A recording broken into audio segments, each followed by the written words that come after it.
Beleza, pessoal, boa tarde de novo. Vamos falar hoje. Hoje a gente vai falar de números, tá? E eu quero começar a falar de tipos de dados recursivos, para meio que encerrar essa história de tipos de dados, etc. E provavelmente eu vou começar alguma coisa sobre provas, tá? Tipo, como é que eu provo o teorema sobre alguma coisa. É na aula que eu vou estressar mais isso, tá? Até para poder mostrar para vocês como é que a gente pode usar essa ideia de como é tipo, a prova do teorema como uma forma de construir software, tá? De sintetizar, né? Antes de eu começar aqui a matéria mesmo, eu estou terminando de botar a lista, eu estou terminando de escrever a lista de exercícios, tá? Eu já queria ter colocado ontem. Eu descobri que eu estava querendo estava querendo fazer uma coisa lá com o stack para deixar já os testes mais ou menos bonitinhos para vocês. E eu não tinha percebido que eu não sabia usar o stack para fazer como se fossem partes independentes assim, do programa, tá? Então tive que parar e estudar um pouco a documentação para ver como é que eu fazia isso. Eu acho que hoje à tarde, pouco antes aqui da gente começar a aula, acho que eu cheguei numa solução, estou tentando descobrir se tem uma forma um pouco mais elegante. Se não, daqui a pouco a lista está lá para vocês, tá? Vamos começar aqui então. Vocês estão vendo minha tela? Tá ok na minha tela aí, né? Alô? Sim, tudo Tá certo. sim. Beleza. Quero aqui limpar a tela mesmo. Sei lá. Tá, beleza. Vamos para frente aqui. Deixa eu recapitular brevemente. Oi? É clear para limpar. Tem um atalho de teclado, velho, para não lembro o que Ah, é. tá. Eu não Ctrl preciso L. estar mostrando. Ctrl L, mentira. Deixa eu ver aqui. Ctrl L. Ctrl L? Ixi, fez besteira. Ctrl L. Olha só que beleza. Acabei de aprender uma coisa nova. Provavelmente eu aprendi mais nessa aula do que vocês já. Na hora que eu faço alguma piadinha sem graça, vocês têm que abrir o microfone e dar aquela risadinha, tá? Pra eu não ficar aqui falando sozinho, que nem um bobo. Eu fiz isso na outra aula. É bom saber qual é o procedimento padrão mesmo. Valeu. Até para eu me lembrar de fazer pequenas pausas aqui ao longo da exposição, porque senão eu falo sem parar, tá? Vocês já perceberam isso, né? Então vamos lá, deixa eu recapitular brevemente o que eu acho que é o importante desse monte de coisa que a gente falou até agora, tá? Primeira coisa é eu apresentei para vocês a ideia do cálculo lambda para mostrar ou para conseguir introduzir alguma semântica operacional. O que vai significar executar um programa aqui para a gente nessa ideia de programação funcional em Haskell, tá? E a ideia básica era aquela história da redução beta, né? Redução beta, tá? Que dizia o seguinte, né? Se eu tenho um termo lambda x e aí ele tem um corpo m aqui e esse x aparece nesse corpo aí, é uma expressão qualquer que envolva x, tá? Eu vou escrever isso desse jeito aqui. Tem uma expressão m qualquer que envolve o x. Não necessariamente tem a expressão x lá, tá? Pode nunca aparecer, mas em tese aparece. E aí a ideia é que toda hora que você encontrar isso aí, tá? Isso aqui, aplicado a uma expressão e qualquer, tá? Desde que seja sintaticamente válida, né? É o que a gente definiu lá.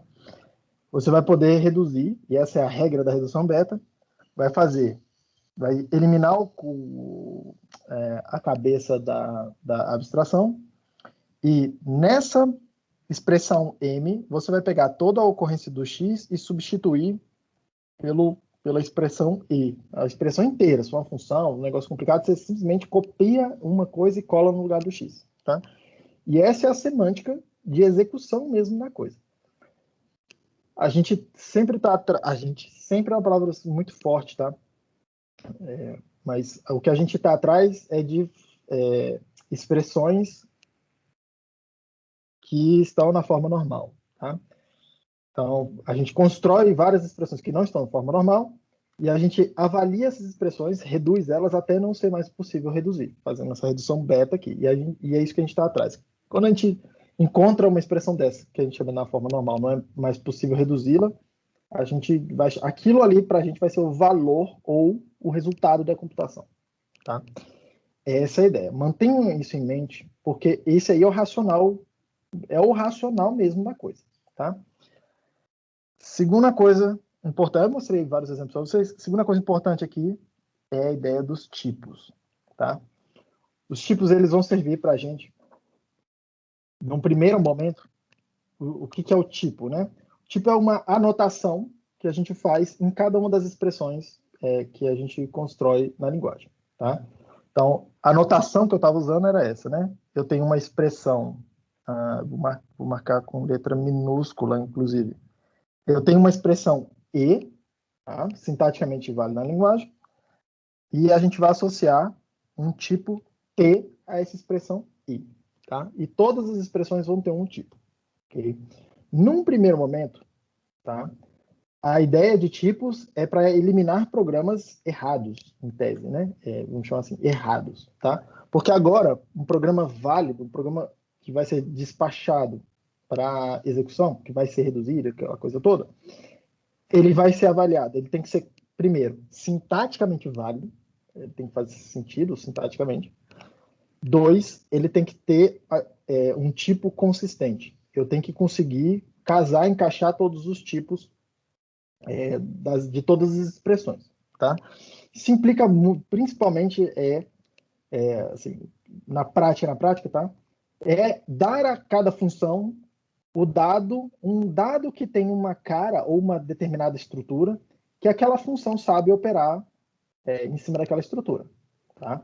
A ideia que eu tenho, se eu tiver uma função que tem, sei lá, e na minha cabeça eu gosto de pensar, por isso que eu mostrei para vocês na última aula, aquela ideia de que cada tipo é como se fosse uma forma, né? Um quadrado, um triângulo, aquela coisa toda.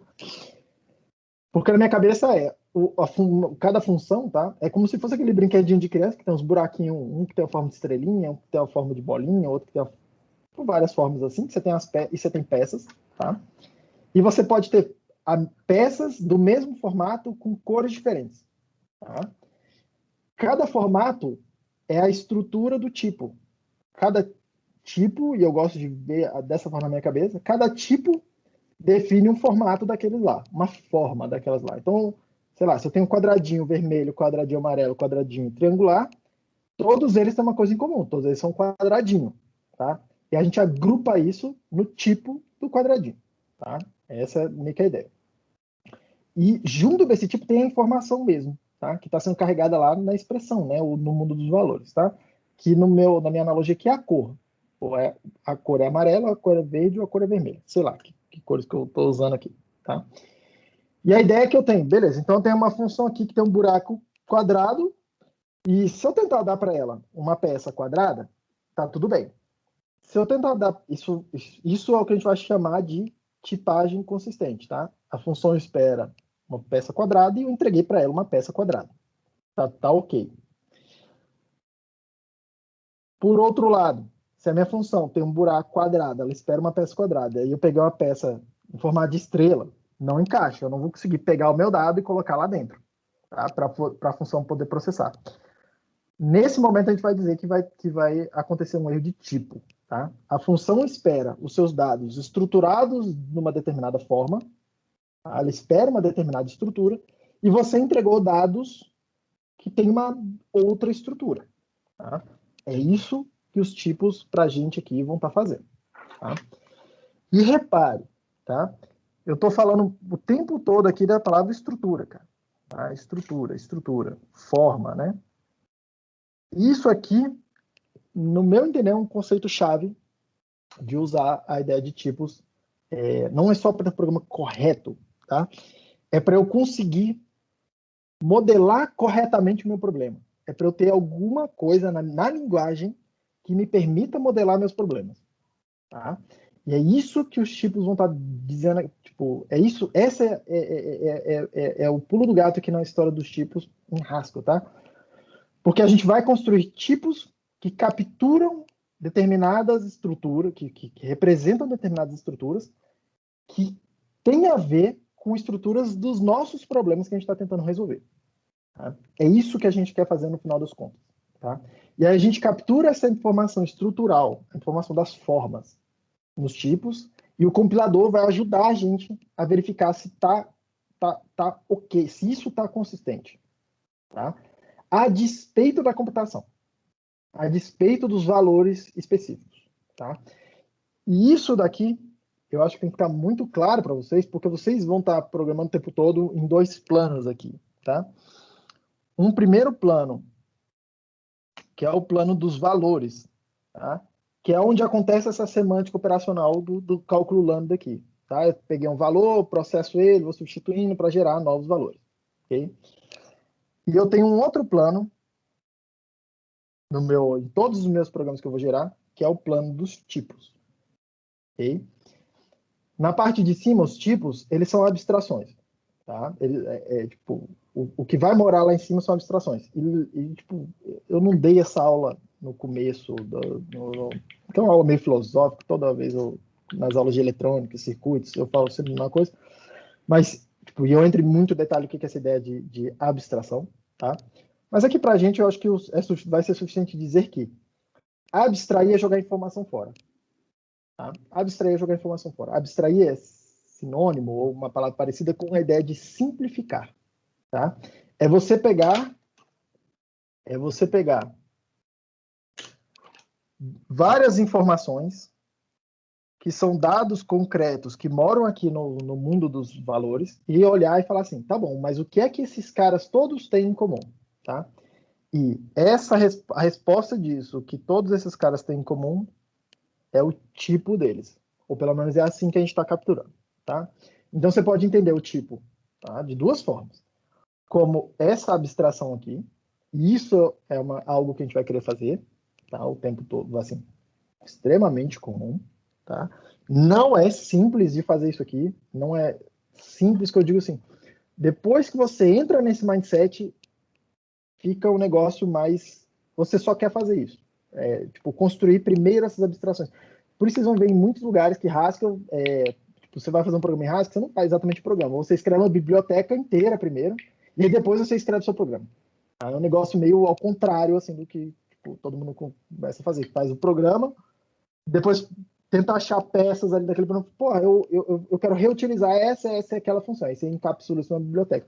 Em Haskell, a gente meio que já começa do zero, fazer, eu vou fazer essa biblioteca aqui, ó, pum, tá? Porque a gente já modela os dados logo de cara. Ou você pode entender, tá? Os valores como projeções dos tipos, tá? Quando eu faço a projeção aqui, é o que ele esparrama lá de informações lá embaixo, tá? A ideia do tipo é carregar um montão de informação, que é a informação comum de todos os valores que moram nesse tipo, de uma vez só, tá? Tudo de uma vez só, naquele pontinho lá em cima no mundinho do T, tá?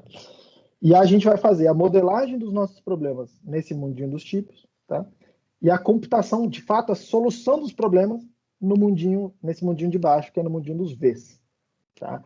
E o que a gente quer olhar é se essas 2 coisas têm consistência. O compilador vai ajudar a gente a garantir uma certa consistência em relação a isso, tá? E é para isso que a gente embute essa história de tipos aqui na linguagem, tá?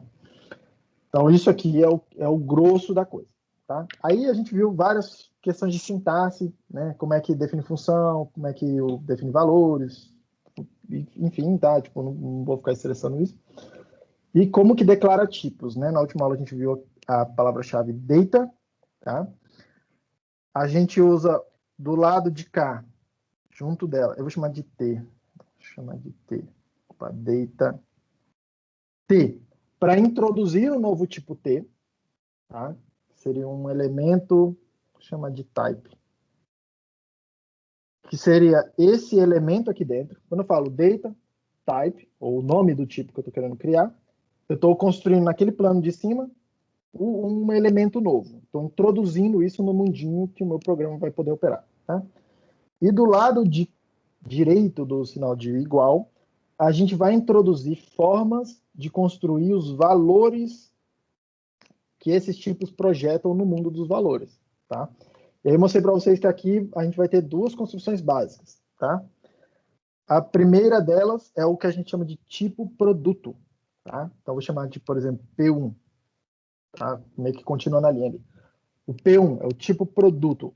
É o cara que pega várias informações, mais de uma informação, e constrói um pacotinho em torno dela e fala, beleza, agora esse pacotinho é um valor, tá?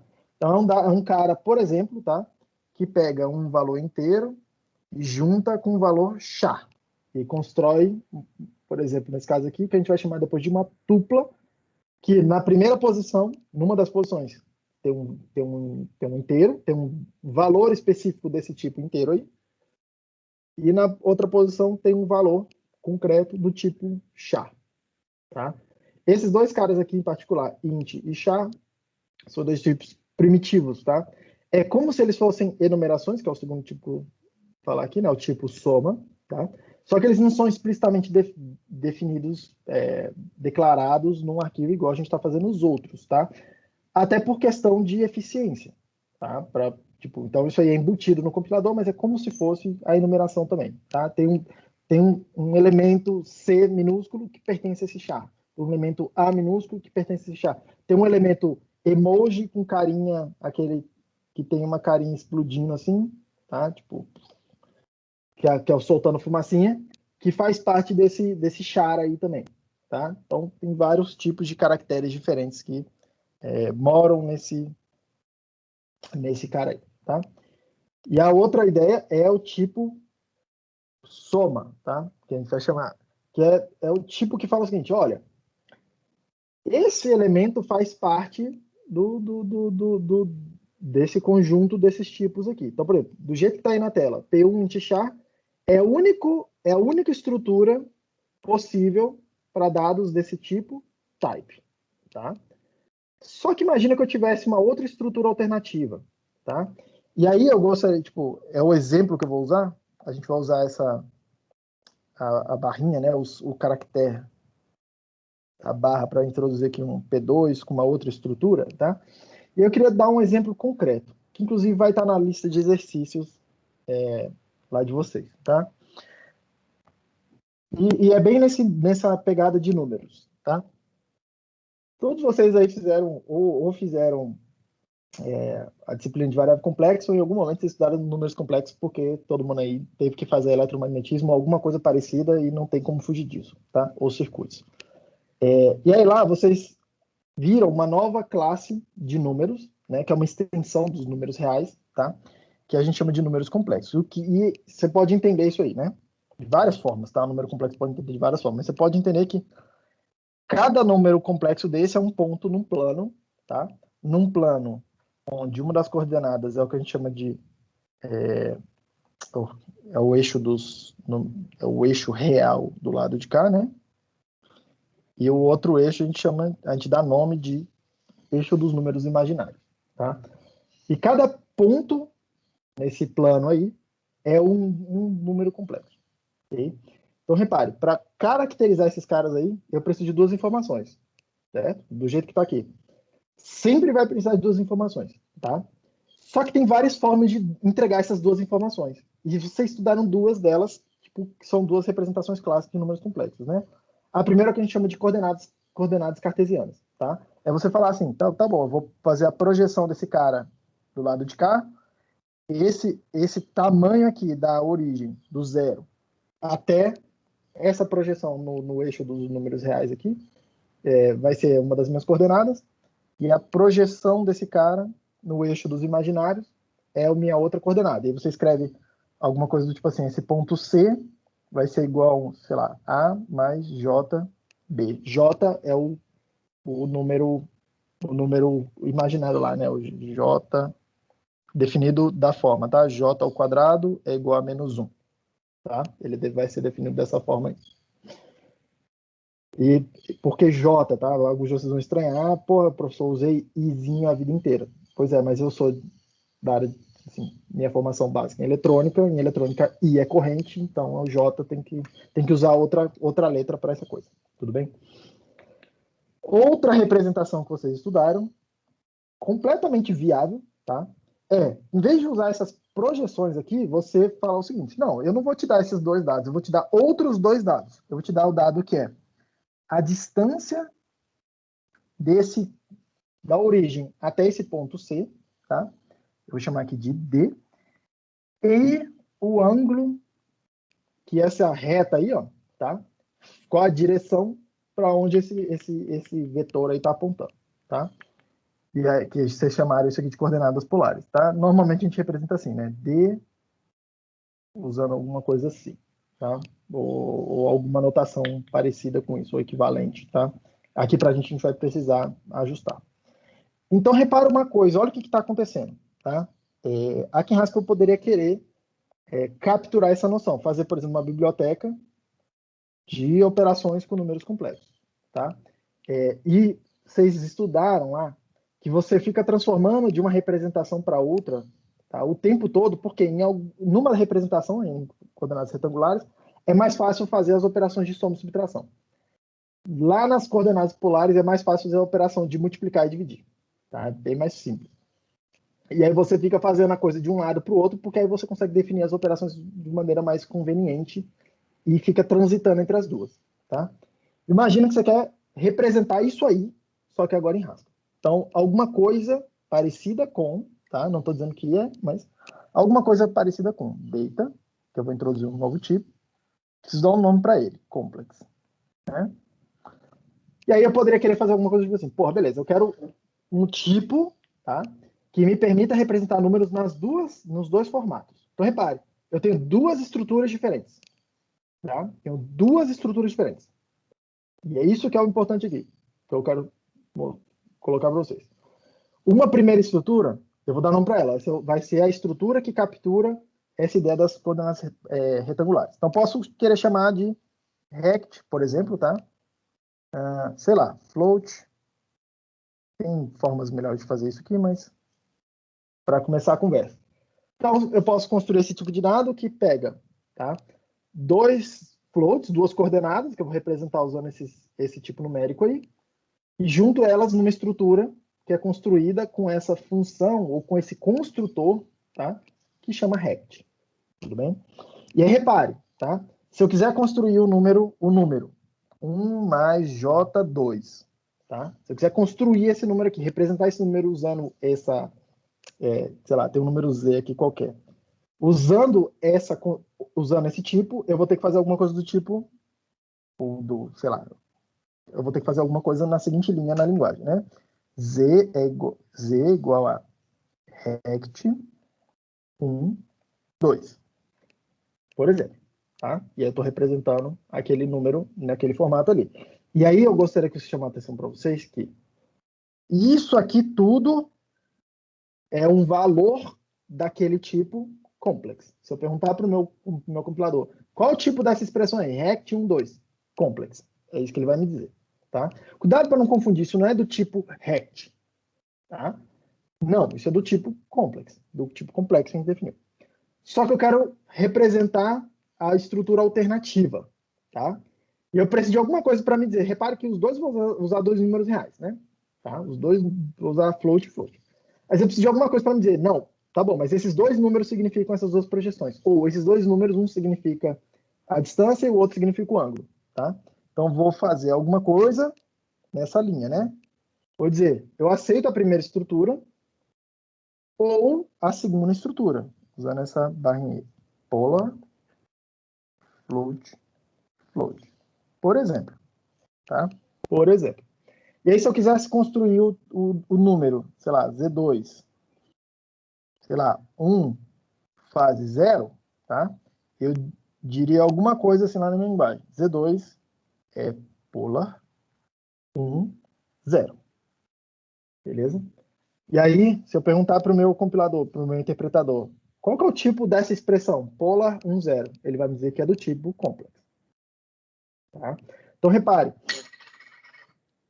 Isso aqui está tentando capturar a informação que tem em comum entre todos esses números aí. O complex é o conjunto desses.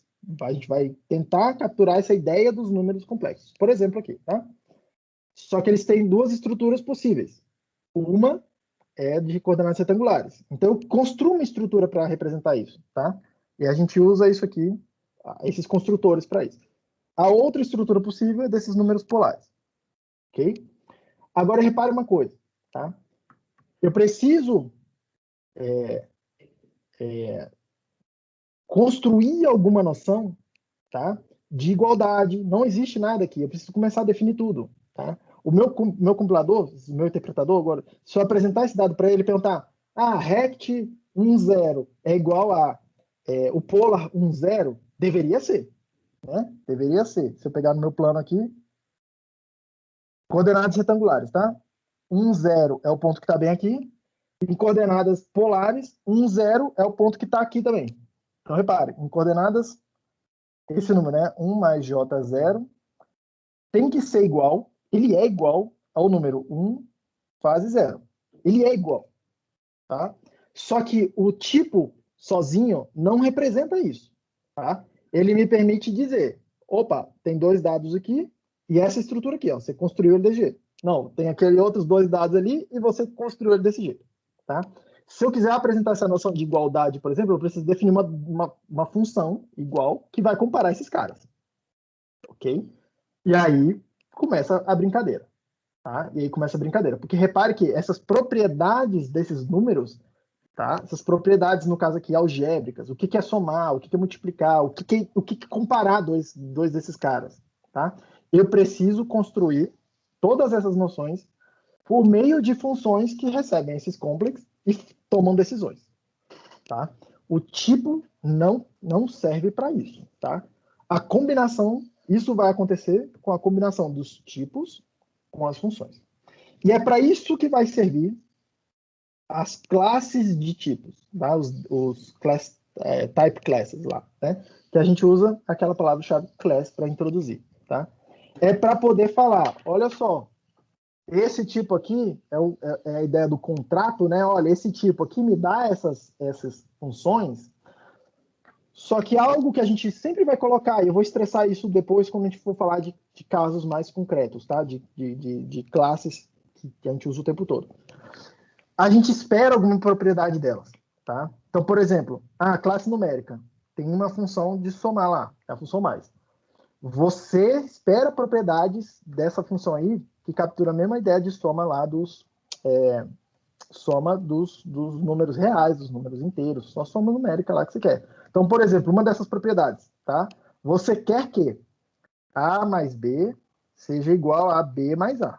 Você quer que essa função funcione desse jeito, tá? Você quer que A mais 0, o número A qualquer mais 0, seja igual ao próprio A. Você quer que isso aqui seja verdade, tá? Isso aí vai ser um problema para a gente, tá? Porque essas propriedades associadas às funções, a gente ainda tá? Não tem um mecanismo em Haskell para expressar elas e falar, compilador, verifica aí para mim. Tá? A gente precisa parar no papel e provar essas propriedades. Tá? Que a função tem as propriedades que eu espero. Ou, no mínimo, ter alguma forma de testar. Mas o ideal realmente é conseguir provar. Por isso que eu vou estressar algumas ideias de prova de programa. E a prova é meio que no papel. Tá? Então, você vai escrever a prova. Tá? Então, esse é o contexto do que a gente está tentando fazer. Tá? Esse é o contexto do que eu estou tentando fazer. E as listas de exercício é para tentar dar problemas concretos para você falar. Agora, cara, resolve esse problema tentando usar essas ideias. Tá? Por isso que a aula não vai ter muito a ver com as listas. Você já deve ter percebido. A primeira lista tem tudo a ver, tá? Mas vocês vão ver já que a segunda lista tem a ver, mas não tem tanto a ver. Eu estou dando um problema concreto para vocês. No caso da segunda lista, eu vou dar 2 problemas concretos para vocês. Um deles é esse aqui que eu já estou falando, que é dos números complexos. Como é que representa isso? Para vocês fazerem uma biblioteca que soma, que multiplica, que faz esses caras, que faz algumas operações com números complexos. Segundo problema que está lá na lista. Tá? É um problema de expandir a lógica booleana. Vocês aprenderam lógica booleana lá, 0, 1, fazer o E, fazer o OR, fazer aquela coisa toda, tá? Que é a lógica binária. Só que no mundo real, na hora de fazer projeto de hardware, o hardware é mais complicado do que isso. Tá? A gente quer capturar na lógica que não vai ser mais a lógica booleana, uma lógica estendida, tá? Mas ainda assim uma lógica discreta. A gente quer estender alguns fenômenos. Então, por exemplo, tá? Às vezes eu tenho uma porta lógica qualquer aqui, que está conectado na saída de outra porta lógica. E esse cara está tentando botar um 1 na linha aqui, e esse cara está tentando botar um 0. Tá? 2 coisas estão tentando forçar níveis lógicos diferentes da mesma linha. Tá? que é uma coisa que não existe em álgebra booleana. A álgebra só em si não captura essa ideia aí, mas no mundo real eu consigo fazer isso. E eu quero alguma forma de representar isso na minha lógica, para eu poder pegar erros desse tipo aí. Eu não quero que isso aconteça no meu circuito, tá? E eu quero conseguir representar isso, tá? Então eu defini lá um subset de um padrão que a gente usa para fazer isso, que é o I3E1076, salvo engano aqui da minha parte o número, que é a representação que o VHDL usa, tá? E estou pedindo para vocês capturarem isso usando aí. Cara, captura isso aqui, ó, num tipo de dado. Não é difícil, tá? Vocês vão ver que vão ter que pensar um pouquinho, mas no começo vocês vão olhar e falar assim, cara, é isso que eu tenho que fazer, mas por que eu estou fazendo isso, tá? Vocês sabem a resposta, vocês vão ler a pergunta, vão olhar, cara, é isso aqui que eu tenho que fazer. É essa linha aqui, é uma linhazinha com, sei lá, 20 caracteres. Tá, coloquei lá. É até meio óbvio. Mas fica um desconforto que cara, mas o que é isso, tá? O que significam esses símbolos aqui que eu estou construindo? Esses símbolos, o significado deles tem a ver com as funções que vocês vão definir, tá? E não vai ter muito o que falar em definir tipo sem definir funções também, ok? E é para isso que as listas vão servir, tá? Dito isto, se alguém tiver alguma dúvida naquela toada, tá, gente? Me para e pede para parar, tá? Eu quero falar brevemente, e aí vocês vão ler aqui também na minha nota de aula, eu esqueci de linkar os capítulos dos livros que eu fui usando como referência, tá? E provavelmente eu vou ter que passar a usar isso, porque as minhas notas de aula, eu acho que elas não vão conseguir acompanhar o ritmo das aulas, mas eu vou falar, leia o capítulo tal, sessões tais dos livros tais, ok? A partir de algum certo momento. Mas por enquanto ainda tá ok, na minha nota lá já tá mastigado, né? Os tipos numéricos, os números em Haskell, tá? Eles são uma classe, cara, um negócio meio estranho num primeiro momento, tá? Porque tudo que vocês conhecem já de outras linguagens de programação funciona aqui, tá? Então vai existir um tipo int, um tipo para os números inteiros, um tipo float para tentar representar dados, números reais, tá? Nessa representação de ponto flutuante. Tem inteiros de tamanho fixo, né? int 8, que aqui em Haskell chama de word, né? Tem esses tipos aqui, word 8, word 16, que são inteiros de 8 bits, de 16 bits, e por aí vai. Tem um int que não especifica um tamanho, mas ele é de precisão fixa, tá? É aproximadamente 64 bits em todas nas últimas implementações, todas quase 64 bits de resolução. E tem um tipo integer, que é o dos inteiros de precisão arbitrária, tá? Então você consegue fazer coisas do tipo, né? Onde é que eu estou aqui, por exemplo? Deixa eu usar como exemplo. Então você consegue fazer coisas do tipo. Preciso parar com esse tique de tipo, tá? Vamos definir um número aqui, sei lá, 1, tá? Se eu perguntar o que é o número 1, ele vai me dizer número 1, tá? Se eu perguntar o que é 1 mais 2, ele vai me dizer que é 3. Ele sabe fazer isso, tá? Agora, se eu pergunto o tipo dessa expressão 1, ele fala para mim, isso aí é uma coisa numérica, tá? E aí eu vou entrar em um pouco mais detalhe o que é essa coisa numérica, tá? Como é que eu forço para ele uma determinada representação, um tipo concreto? Porque esse Pzinho são vários tipos, lembrando, tá? Que essa assinatura diz, qualquer tipo P, desde que P implemente a classe num, tá? Tem as funções, implemente as funções dessa classe aqui, tá? É isso que está dito aí. Se eu chegar aqui e falar para ele dessa forma, tá? O que é o tipo do 1 inteiro, tá? É o inteiro. Beleza, tá? A expressão fica meio feia, mas é assim que pode fazer, tá? Então, se eu chegar aqui e definir, e repare, tá? O valor é 1, tá? A única coisa que eu estou fazendo é falando, 1 é do tipo int, e pedindo para ele falar qual o valor disso. É 1, tá? Se eu pedir o valor para ele, sei lá, 1000, o valor sei lá, não sei nem que número é esse, tá? Um número grande. A questão dos inteiros é que vai ter um número a partir do qual essa representação quebra, tá? Que é o que acabou de acontecer. Eu quero representar um número que é suficientemente grande, tá? Só que esse tipo concreto tem uma representação interna tal que tem um número limitado de bits. Tá? E aí repare o que aconteceu aqui. Primeira coisa, quero que vocês... Eu estou tentando representar um número grande aqui, eu não sei que número é esse. Tá? E aí o que aconteceu foi, ele calculou o resultado desse número e falou, essa expressão toda aqui do tipo int, o valor dela é esse aqui, que não tem nada a ver com o número que eu coloquei ali. Tá? O que aconteceu aqui é o que a gente chama de overflow, que vocês estudam lá em digitais, tá? A minha representação, tipo, eu quero representar um número que não cabe na minha representação, não cabe, entre aspas, na minha representação, tá? Inclusive, ele me disse aqui, disparou um warning e tal, nem sempre esses warnings aparecem, tá?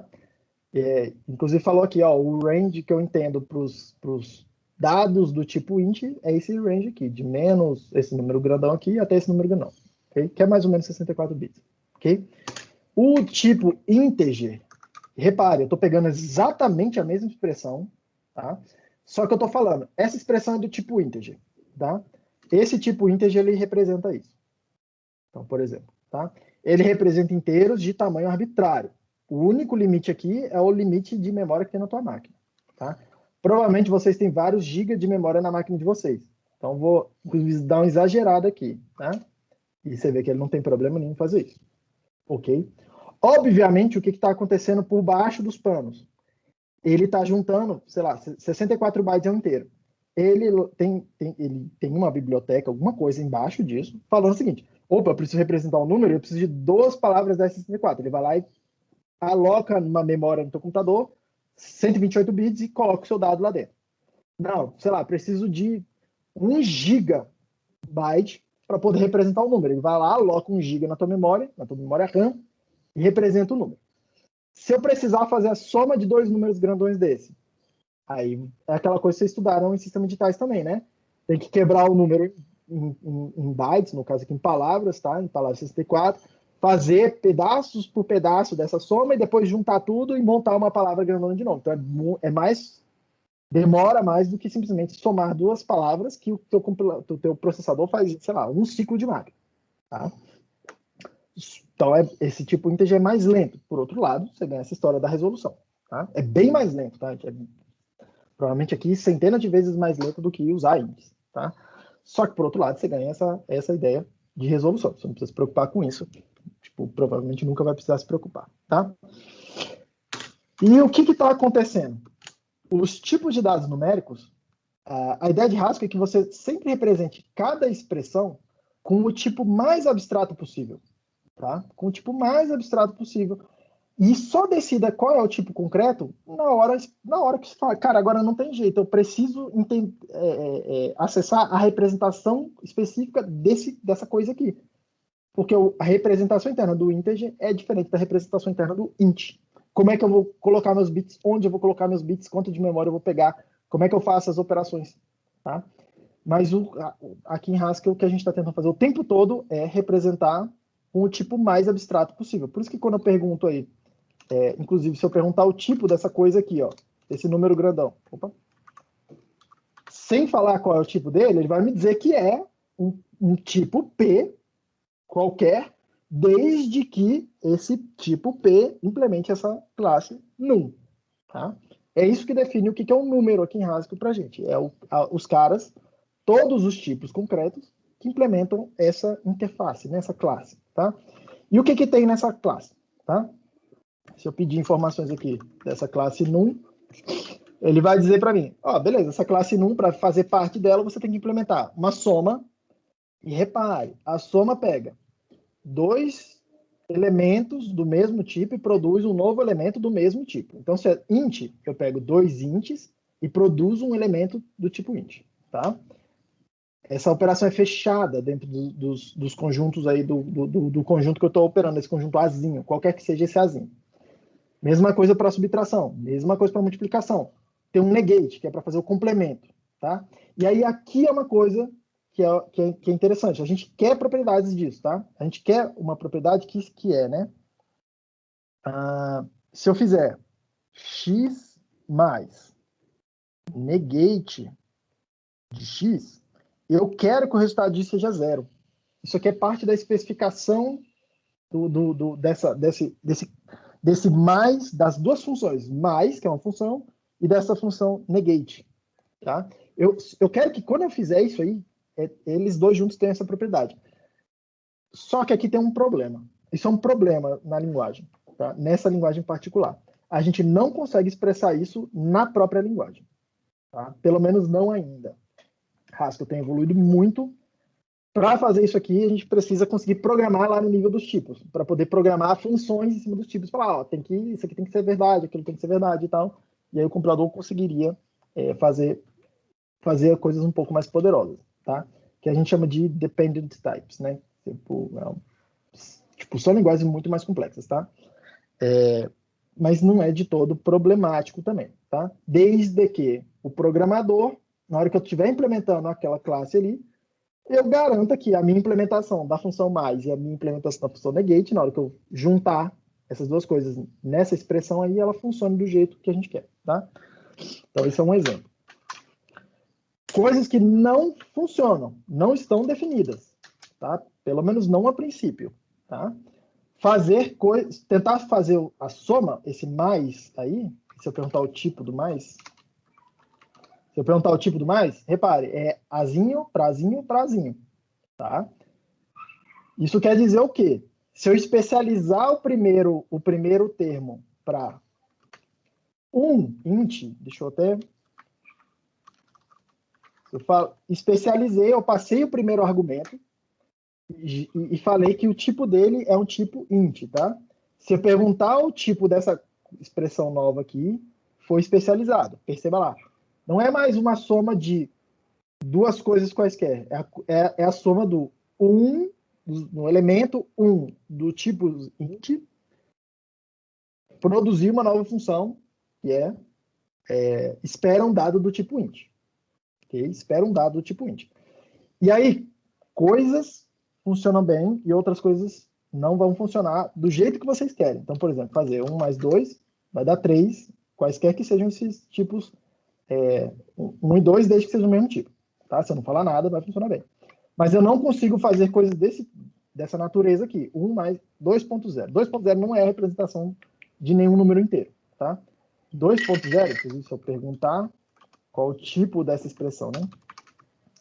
Repare, é um tipo P que implementa uma outra classe, fraction, tá? Que implementa uma outra coisa. E se eu fizer 2 mais 1 mais 2.0, e aí aqui é sacanagem do interpretador das versões novas, tá? O que ele está fazendo aqui aliás, mentira.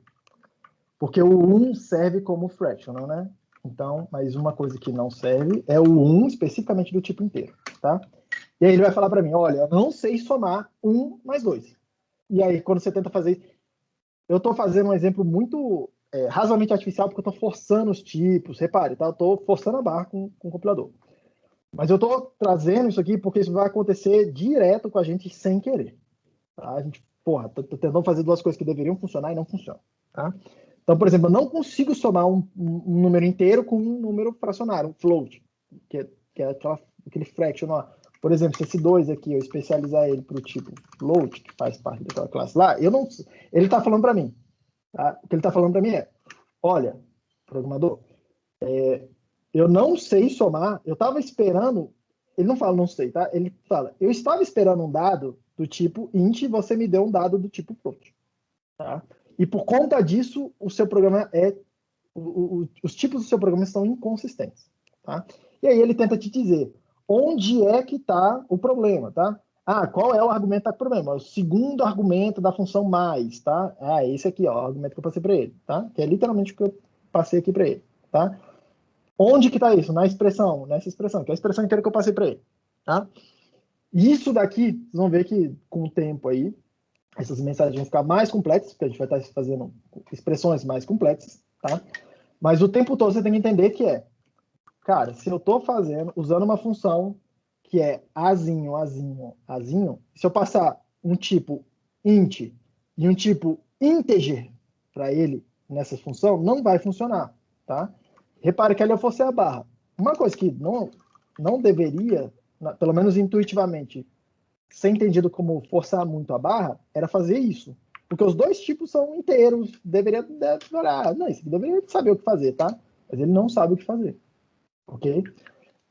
Em C, em C++, em Python, o compilador ele fica tentando inferir, ele fica tentando mexer. Cara, é um tipo int, mas se eu transformar esse int num integer, que tem mais resolução, não vai ter problema. Não vou perder dados. Então eu vou fazer. E ele faz escondido de você e você acha que está tudo bem.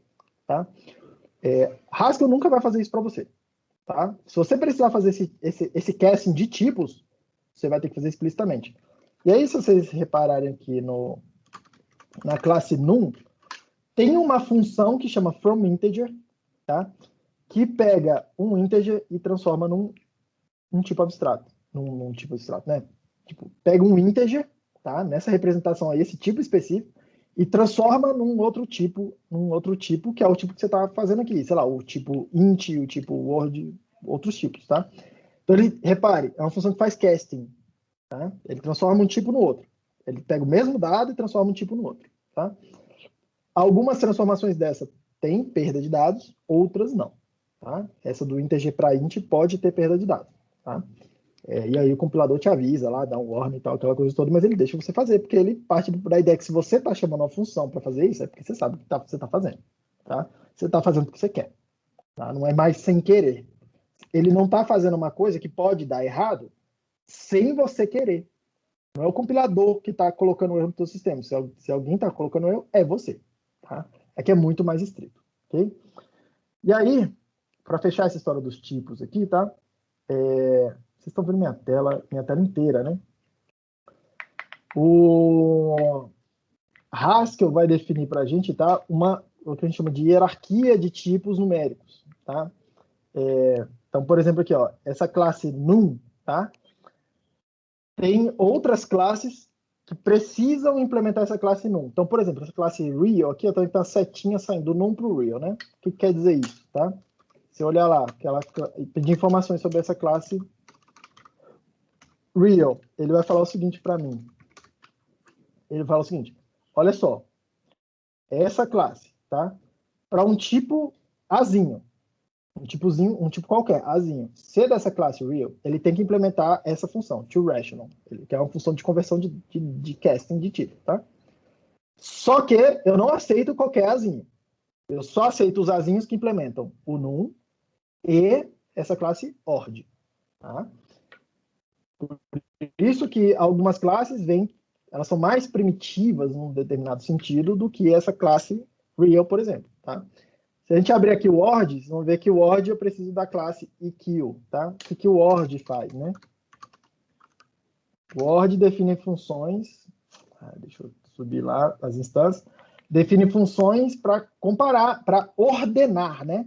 O que vem primeiro, o que vem antes do que. E usa esses símbolos aí, menor que, maior que e tal, mas essa é a noção que você tem que entrar na cabeça. O que vem antes do quê? Tá? Uma ordem. Okay? Porque a gente vai poder ordenar coisas que não são números. A gente pode ordenar chars, por exemplo, caracteres. Desde que a gente defina uma ordem que faça sentido. Vamos usar a ordem alfabética. Beleza. Ordem completamente plausível. Tá? Podem ter outras ordens aí que sejam plausíveis. Okay? E o que aquele tipo EQ define? Deixa eu passando para baixo aqui. EQ define, tá? E você vê, ó, quanto mais primitivo o tipo, mais a classe, tá? Mais tipos vão implementar aquilo. Ele define a igualdade e a desigualdade. O que é igual e o que é desigual, tá? E por que tem essa separação toda? Porque vão ter estruturas, vão ter dados que faz sentido a gente comparar por igualdade, a gente falar, pô, isso aqui é igual àquilo, mas que não fazem sentido ser ordenados. Por exemplo, pergunto para vocês. No conjunto dos números reais, faz sentido eu perguntar se A é igual a B. A é igual a B. A é igual a B? Faz sentido eu perguntar isso. Tá? Faz sentido eu perguntar isso. No conjunto dos números complexos, faz sentido eu perguntar se Z1 é igual a Z2. Z1 é igual a Z2? Faz sentido. Eu comparo as coordenadas, se as coordenadas forem iguais, eles vão ser iguais, por exemplo. Se for tudo coordenadas retangulares, por exemplo. Tá? Agora, no lado dos reais, faz sentido perguntar se o A é menor do que o B, se o A vem antes do B. Só que eu pergunto para vocês, tá? O que é que significa perguntar se o Z1 é menor do que o Z2? O Z1 vem antes do Z2. Aí começa a ficar um negócio mais estranho, tá? Não é direto, essa definição não é necessariamente intuitiva. Você pode até fazer uma definição que faça algum sentido. Você pode falar, Z1 vai vir antes do Z2 se o módulo do Z1 for menor do que o módulo do Z2, tá? Você pode pensar isso. Mas aí eu te pergunto, e aí repare a dificuldade de fazer isso. Tá bom. Imagina que eu tenho dois números e isso daqui vai ser verdade se o módulo do Z1 for menor do que o módulo do Z2. Tá bom. Então eu te dou dois números x, y, por exemplo, sei lá, tá? Sei lá, dois números quaisquer aqui, tá? Os dois estão em cima de uma reta, de uma circunferência de raio 1. Eu te dou esse número aqui, x, e te dou esse número aqui, y. Os dois têm módulo 1, por exemplo. Tá? Quem é que vem antes? O x ou o y? Quem é menor do que o quê? Então, repare, fica difícil ainda de ter uma definição que faça algum sentido, ou que seja útil para alguma coisa. Tá? Então, é difícil definir essa noção do que vem antes, o que vem depois, por exemplo, nesse conjunto de números complexos. E vão ter vários dados que vão acontecer isso. Faz sentido comparar por igualdade, mas não faz sentido ordená-los, por exemplo, tá? Vários outros dados, tá? Várias outras coisas que a gente vai querer fazer aqui, várias outras estruturas, tá? Por exemplo, árvores, né? Porra, comparar duas árvores faz sentido, sim. Faz sentido. Se todos os elementos forem iguais e aparecerem na mesma ordem, então é a mesma árvore, são iguais. Só que qual árvore vem antes da outra? Essa daqui é menor do que aquela. Meio difícil de dizer isso. Posso até definir alguma noção, tá? Para tentar fazer alguma coisa específica, mas não é tão trivial. Ok, pessoal? Então, o que eu quero para vocês, enquanto vocês estiverem dando uma olhada nas notas de aula, e essa é a maneira correta de ler essas notas de aula sobre números, tá? Abram a documentação aqui sobre essas classes todas e vejam o que essas classes vão fornecer para vocês, tá? Porque isso aí, essa informação, a gente vai embutir na assinatura das funções. Então, por exemplo, quando eu pergunto, tá? O que é a função mais? Qual a especificação da função mais, em termos dos tipos? São tipos azinho, é uma função que recebe azinho, dois argumentos desse tipo azinho, e produz um novo do tipo azinho, desde que o azinho seja dessa classe numérica. Tá? Esse num A aqui, que é uma restrição de tipo, ele traz um montão de informação para a gente. Eu quero que vocês comecem a acostumar agora. Cara, eu não sei o que é esse num A. E vai lá e abre a documentação e vê. Não, então ele vai garantir para mim que eu tenho essas funções aqui, ó. Tá? É isso que vocês têm que começar a olhar. O que eu estou trazendo de informação, tá? E por que isso é importante, tá? Porque várias vezes a gente vai querer especificar uma determinada função em termos dos tipos, mas a gente não sabe exatamente qual é o comportamento dela, tá? Às vezes eu vou te dar uma propriedade e os tipos é parte dessas propriedades, mas eu não consigo, eu não vou te dar o comportamento lá operacional dela, tipo assim, tem que fazer isso aqui, tá? Vai ter várias. Então, por exemplo, tá? Por exemplo, tem uma função aí que chama id, tá? Que ela tem esse tipo aí, azinho para azinho. Repara que esse azinho pode ser qualquer tipo, tá? Qualquer tipo. E eu quero implementar essa função. Uma função que tem esse nome id, que pega um dado do tipo azinho qualquer e constrói para mim outro dado do tipo azinho, desde que seja o mesmo tipo, mas esse azinho é qualquer tipo. Olha o que eu estou falando para vocês. Eu vou afirmar uma coisa sem fazer demonstração, mas o que eu vou tentar dar uma intuição do porquê, tá? Quando a gente fala id, por que eu estou usando aquele vermelho? id, a função é do tipo azinho e produz um azinho, e eu pergunto para você, faça uma implementação dessa função, tá? E eu afirmo para você que só existe uma implementação possível, você tem que torcer o olho assim, cara, só existe uma. Por quê? Tá? E o porquê é razoavelmente simples. Você tem que olhar e falar assim, tá bom. qual é a informação que eu tenho quando eu leio essa assinatura de tipos? Qual a informação que eu tenho desse Azinho aqui? Ah, é um valor concreto que vai entrar, tá? Na hora que eu fizer a minha função lá, a implementação aqui, né? ID é igual a, tá? Recebe um X. Esse X é do tipo, e esse aqui é o tipo dela, esse X é do tipo Azinho. É qualquer tipo possível, tá? Se for um int, é true e false. São os dois valores para esse X. Oh, perdão, se for um booleano. Se for um int, é 0, 1, 2, 3, vários valores possíveis, tá? Do lado de cá, eu preciso produzir um resultado que tem esse tipo, que é o mesmo que entrou. Então, começa um problema que é, se eu não sei a priori qual o tipo específico que está entrando, e eu digo que essa função tem que funcionar para qualquer um dos tipos, tá? O tipo não está me trazendo nenhuma informação estrutural. Eu não posso usar nenhuma informação, não fazer nenhuma hipótese sobre esses tipos, tá? A única coisa que eu sei é que eu tenho esse X, mas eu não sei estruturalmente qual a cara desse X. Eu não sei se é um quadrado, se é um triângulo, se é uma bolinha. Eu não sei. Eu não sei, tá? Dizer quais as cores possíveis dessas formas que o X pode assumir. Se pode ser vermelho, se pode ser azul, ou se tem verde, ou se tem amarelo, ou se não tem, tá? Então, a única coisa sensível, assim, razoável para se fazer na definição dessa função é a id x, pegar o X e botar na saída. Porque uma coisa eu sei. Se o X é do tipo A e eu receber ele na entrada e eu colocar ele na saída, a saída tem tipo A. Tá? Então, repare, os tipos, eles vão servir um pouco para a gente para ir fazendo essa especificação. Tá? Porque os tipos, eles trazem informações para a gente. Tá? Uma informação estrutural sobre quais valores podem entrar aqui. Eu não estou dizendo quais valores podem entrar. Mas eu estou dizendo, eu sei isso. Ou eu não sei isso. Tá? E quando a gente faz alguma coisa dessa natureza, tá? Se fosse assim, né? ID, sei lá, num, aí exagerando aqui, sei lá, F. Por exemplo, tá? F num P, a setinha grossa lá com igual, recebe um P e produz um P.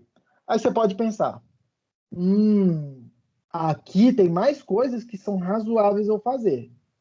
Então, por exemplo, se eu fizer essa implementação f de x igual a x, funciona?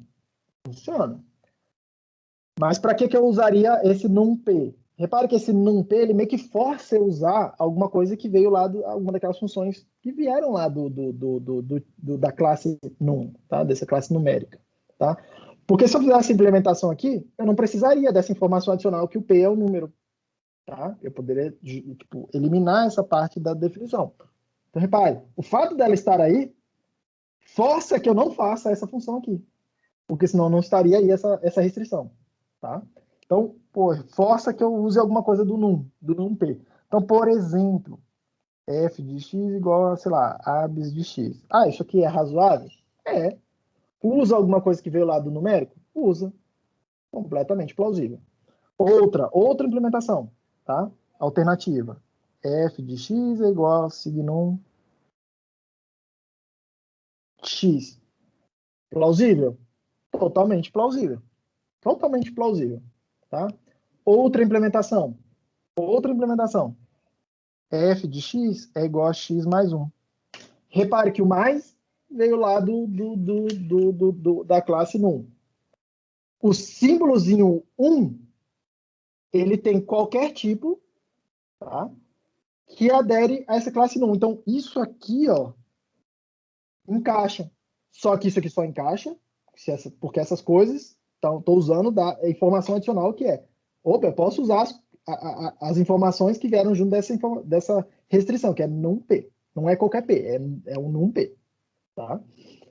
Então, repare, isso aqui traz muita informação para a gente. E vocês precisam se acostumar logo de cara a ler isso. Toda hora que você encontrar uma restrição desse tipo aí de classe, vai lá e lê essa parada. Tá? E uma primeira leitura é aqui no interpretador. Tá? Aqui no interpretador. Então, você vem aqui e vê as funções. Só que eu recomendo fortemente,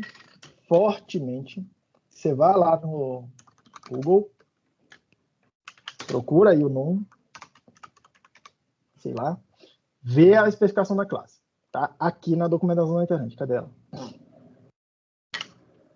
Aqui, ó. Class, num, ok. Ó. Por quê? Algumas propriedades vão estar descritas aqui. Não sei porque eu não consigo marcar aqui. Algumas propriedades estão descritas aqui que a gente não consegue descrever no código, que é o que eu estava falando para vocês. Olha, tá? O mais, ele é associativo. Isso não está escrito lá no código. Isso não está escrito aqui. Quando eu pergunto lá, tipo, alguma coisa, isso não está escrito lá, tá? O mais é comutativo. Isso não está escrito lá no código, tá? Sei lá. Tem outras. Enfim, o que ele está falando para mim são essas aqui as propriedades. Então, você vê, tem várias propriedades, distributividade e tal, que são propriedades que tem que fazer sentido, tá, gente? Tipo assim, isso aqui é para ser a álgebra lá da matemática que a gente está acostumado. Então, beleza. Então, é isso. Só que o código não consegue capturar isso. Então, leiam isso, porque a gente vai fazer várias classes aqui, já, assim, muito em breve, onde a gente pode fazer várias definições, mas a gente está procurando definições que tenham propriedades específicas.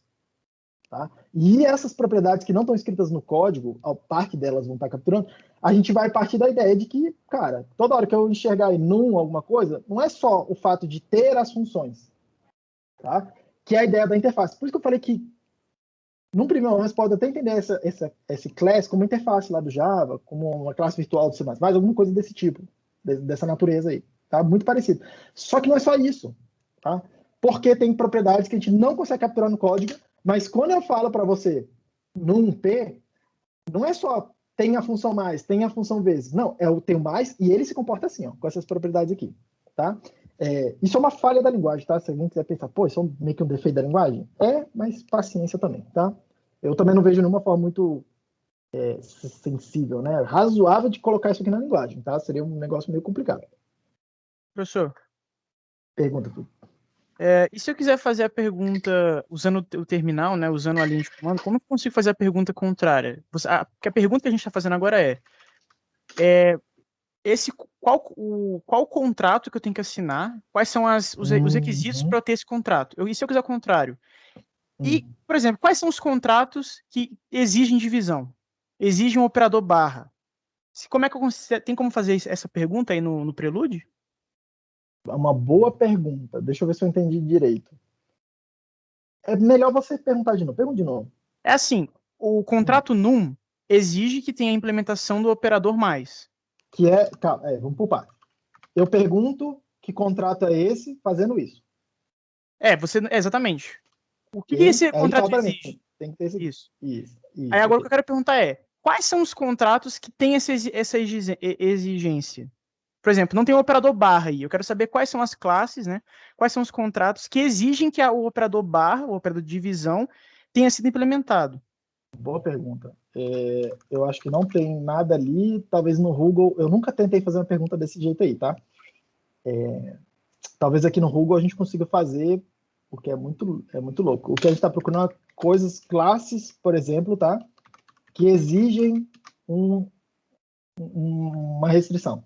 Isso, a gente está procurando os contratos que têm uma certa restrição. Eu não sei dizer. Tem que parar e pensar. Não sei se dá para fazer essa pergunta, né, desse jeito que você está fazendo. Tá? Nunca tive essa necessidade. Então, eu não estou dizendo para você que é uma pergunta estúpida, é uma pergunta boa. Tá? Mas eu não tenho uma resposta para ela. Não vou dizer que não tem como fazer. O que eu estou dizendo nunca surgiu uma pergunta dessa num contexto prático para mim. Porque quando você estava demonstrando aí, você demonstrou a classe num, né, várias vezes. Aí eu fiquei me perguntando, pô, não tem a divisão aí, né? Aí eu fiquei me perguntando, será que eu vou ter que entrar em todas as classes para ver qual contrato existe de divisão? Uma coisa que você pode fazer, e é razoavelmente fácil, é perguntar o tipo da divisão, né? Por exemplo. Poderia fazer isso. Aí ele fala, essa função aí tem essa assinatura e ela exige dados desse tipo aí, fractional. Aí você vai lá e pergunta, tá bom, mas o que é o fractional, né? Então, o fractional é onde ela está definida. Tá vendo? Entendi. Então ela me dá um contrato. Ela não me fala todos os contratos, mas ela me fala pelo menos um. Que é o contrato fractional. Nesse caso aqui, mas pode ser que ela te fale mais. Preciso desse. Beleza, entendi. Tá? Beleza. E fazer isso aqui, por exemplo, aqui agora, eu faço o tempo todo. Todo mundo faz o tempo todo. para eu poder falar, tipo assim, sei lá nos meus complexos. Então tá bom, eu quero divisão. Divisão de números complexos é uma coisa completamente razoável de a gente fazer. Então tá bom. Eu vou definir com esse operador aí, barra, que serve para isso, tá? Cadê esse operador? O que eu preciso fazer? Qual o contrato dele? Esse fractional aí, que a gente achou fácil, tá vendo? Uhum. Isso acontece sim. Tem uma outra divisão, que é o div, tá? Que é a divisão inteira. Repare lá que o contrato é diferente. Entendi. Por isso que não basta só você vir aqui e ver o contrato. Normalmente o nome dos contratos faz sentido, tá? Fractional é a divisão dos números reais, né? Dos números fracionários. O div é a divisão que envolve só números inteiros, é a divisão inteira, tá? Quer dizer o seguinte, 1 dividido por 2 é meio. Faz sentido, certo? Certo. 1 div, a outra função, que é divisão também. 1 dividido por 2, 1 dividido por 2 é 0 e com resto 1, né? Ou é Exato. 1 com resto 1, né? Não, é 0 com Não, é resto 1. 0 com o resto 1. É 0 com resto 1. Então, o resto da divisão de 1 por 2 é 0. Ou a divisão de 1 por 2 é 0. Divisão inteira. Saquei. Sacou a Não, então diferença? tem como. Eu entendi a diferença, sim. Tem como, então, você conseguir. Não responde a minha pergunta totalmente, né? Porque eu queria todos os contratos. Mas ele me dá o contrato mínimo que eu tenho que conseguir assinar para poder usar, né? Beleza. Isso. Que no final das contas acaba sendo importante, tá? Exato. Valeu. Ok. Aí deem uma olhada aí no to rational, from integer. Tem várias explicações lá na minha nota de aula. Eu acho que é suficiente aqui para nossa discussão, tá? Já não vai dar tempo. Deixa eu acender minha luz aqui. Aproveita pra vocês dar uma respirada.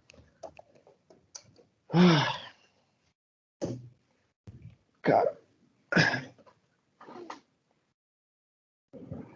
Vamos lá.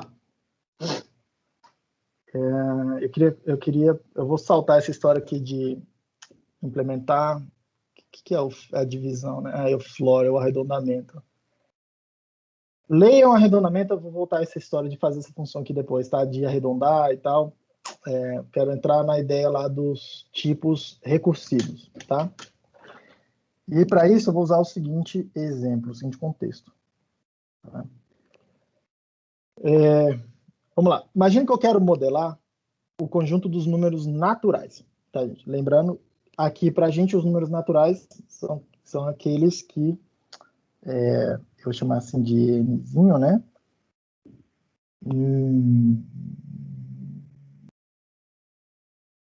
Eu vou chamar de naturais. Os naturais é aquele conjunto que tem o 0, o 1, o 2, todos os números inteiros positivos, tá? Uma forma de definir esses números, tá? Não tem nenhum tipo aí em Haskell que fala isso, tá? Que modela isso aí, tá? Não tem. Tem os inteiros que tem números, os números negativos, não tem os naturais que excluem os negativos, tá? Mas imagine que eu quero representar isso de uma forma, tá? Construir um tipo que representa isso. Óbvio que eu podia ir lá, abrir meu compilador, o código-fonte e fazer alguma coisa lá dentro, tá? Restringir a lógica lá, implementar o mais, o menos e tal, as operações e tocar minha vida assim. Só que eu quero usar a linguagem nativa, tá? Então, uma forma de definir é usando uma representação de peano, tá? Que fala o seguinte: o número 0, vou marcar assim, tá? 0 está nesse conjunto aí. O 0 é uma primitiva, é um número primitivo, tá? E eu estou dizendo para vocês que ele está nesse conjunto aí. Ele é um número natural, tá? E a gente vai definir aqui uma outra função, meio que uma função, tá? Eu vou falar o seguinte, uma outra definição. O sucessor de um número n, tá? É um número natural, desde que n seja um número natural. Tá? E aí você começa, repare, eu estou te dando duas regras. O 0 é um número natural. Essa coisa, 0 é um número natural. Eu estou dizendo que o sucessor de um número qualquer é um número natural, desde que o n, esse número qualquer, seja um natural também. Que é a ideia do n mais 1, tá? Tipo assim, é o próximo número, tá? Se eu te deixar essas duas regras, e te pergunto, me dá um número natural. Primeira coisa que você tem que pensar é, te dou 0. Porque eu já sei que ele é natural. Aí eu falo para você, beleza, estou satisfeito. Me dá outro número natural. Outro número natural. Aí você fala assim, pô, já deu 0. Tá? Não aceito o número repetido, tá? Você já me deu 0, me dá outro. Tá? Porra, o 0 eu já sabia que era. Como é que eu construo outro número natural? E essa ideia tem que ficar na cabeça, tá? Como é que eu construo um número natural? Eu construo com essa regra aí, o sucessor do n. Só que para construir ele, eu preciso de um n que é o número natural. O 0 é o natural. Opa, então eu te dou o próximo número que é o sucessor do 0. Isso aqui é o número natural. Aí você me dá. Eu falo, pô, legal. Me dá outro número natural. Já me deu esses dois, não aceito repetido. Me dá outro. Aí você vem e fala, cara, esse cara é difícil. Mas se eu já construir a parada, então eu sei construir outros números, tá? Eu tenho o 0, já gastei. Eu tenho o sucessor do 0, já gastei. Como é que eu construo outro número? Eu pego o sucessor do 0 que eu já gastei e o sucessor do 0 e construo o próximo. Então, posso fazer isso, né? Pego o sucessor do 0, vai virar um número, que é o sucessor do 0. Você já me deu, não pode mais. Mas o sucessor do 0 pode ser usado para construir o sucessor dele, que será o equivalente do 2, tá? Esse aqui é o 0, esse aqui é o 1, esse aqui é o 2 e assim por diante, tá? Seguindo essa regra. Então, repare, eu te dei uma coisa primitiva e eu te dei uma forma de construir novos a partir desse primitivo. E a partir dessa ideia aqui, eu não estou provando, mas você consegue construir qualquer número. E a ideia não é nem ter uma prova, é simplesmente falar, olha, essa é a regra que define números naturais. Tá? Esse é o conjunto de regras. Beleza? Você constrói assim, eu te dou uma coisa primitiva aí, e eu te dou uma regra para sempre conseguir fazer o próximo. Óbvio que a gente precisa de, na matemática, eu não estou preocupado com isso, que não é aula de matemática, tá? A gente precisa de algumas restrições a mais para falar que o sucessor de n é único, tipo assim, o sucessor de n é igual ao sucessor de m e definir uma certa igualdade entre eles, tá? Unicidade e tal, quero mais algumas coisas. Mas intuitivamente você já sacou a ideia. Te dou um número e eu te dou uma forma de construir um novo, tá? Como é que a gente faz isso em Haskell? A ideia é capturar isso num tipo, tá? Então, vem aqui, vou introduzir um tipo nat para os números naturais. Repare que em nat isso não existe, tá? É uma coisa que não está definida. Então, beleza. Nat vai ser. Beleza, eu tenho duas formas possíveis, tenho duas estruturas possíveis para os números naturais, né? A primeira delas é o do 0. Eu sei que o 0 é o número natural, então vou colocar aqui, 0. Muito cuidado, porque seria muito conveniente eu poder escrever isso, tá? 0, mas ele não vai aceitar. Lembra que tem que ser letra maiúscula, aí número não tem letra maiúscula, né? 0. Só que tem uma segunda forma que esses números aí, esses números têm um segundo formato, uma segunda estrutura que esses caras podem assumir, que é o successor, tá? Só que é successor de n, como vamos chamar assim, né? Tá? Só que esse successor do n não é qualquer coisa, é obrigatoriamente um membro desse mesmo conjunto dos números naturais. E aí aqui é uma coisa tem que causar uma certa estranheza. Tem que causar uma certa estranheza, por quê? Para construir um número natural, para construir um elemento desse tipo aí. Eu construo, né? Ou usando essa expressão 0, repare, 0 é desse tipo nat, tá? Ou o barrinha lá está dizendo isso, eu construo a partir disso aqui, tá? Só que repare naquele detalhe, o successor, que é o construtor, que é a tag que introduz a parada, ele é uma função que fica esperando uma informação para poder construir o dado. O successor sozinho não é do tipo que eu estou querendo, do meu tipo nat. Para eu poder construir um valor do tipo nat, eu preciso dar para ele um valor do tipo nat. Tá? Então, por exemplo, eu poderia fazer isso. Sucessor de... Poderia fazer isso. O sucessor do 0 é o número natural. Ou outro, né? O sucessor do sucessor de 0 também é um número natural. Faz sentido? Ah, mas o sucessor do sucessor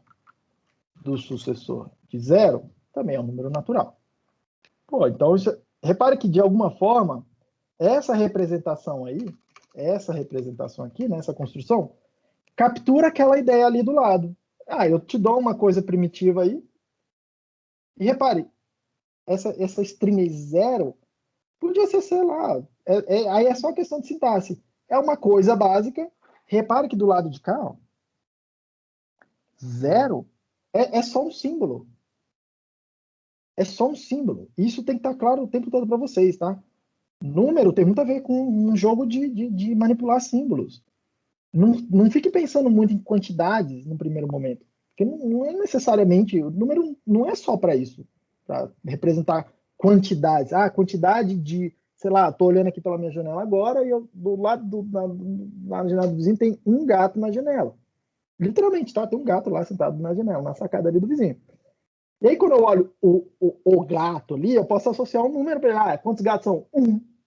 Eu penso, o 1 é a quantidade de gatos que tem lá, tá? Mas eu não precisava estar associando a isso. Esse string 1, esse númerozinho 1, com a quantidade 1 de alguma coisa. Não precisava, tá? Então, enfim. Seguindo para também o papo não ficar muito filosófico, tá? E a alternativa, que é o sucessor de alguma coisa, desde que essa alguma coisa seja do mesmo tipo aqui, para mim, né? Sucessor do n, desde que o n seja um natural, tá? Funciona também, porque também é da estrutura razoável dos números naturais. Perceba? Só que é para causar uma certa estranheza, porque esse NAT aqui é exatamente esse NAT que eu estou definindo aqui, tá? Exatamente esse NAT que eu estou definindo, ok? Mas, enfim, tá? E o que eu fiz aqui, né? Eu defini exatamente isso, ó. Essa estrutura, tá? Tem uma coisa que é o 0, que é uma coisa mais elementar. Eu chamei ele de 0. Tem uma outra coisa que eu construo a partir dessa função que recebe uma informação do tipo NAT. Tá? Qual a informação? Qualquer um elemento do NAT. Qualquer elemento do NAT. Se você conseguir construir um elemento do NAT e entregar para essa função sucessor, vai rolar. Ele vai aceitar. Tá? E aí você pode ficar fazendo essa ideia recursiva aqui. Ok? Acho que todo mundo sacou o que eu estou tentando fazer. Tá? Essa representação aqui não é, vamos chamar assim, perfeita. Tá? Não é perfeita, porque tem aquela história do bottom.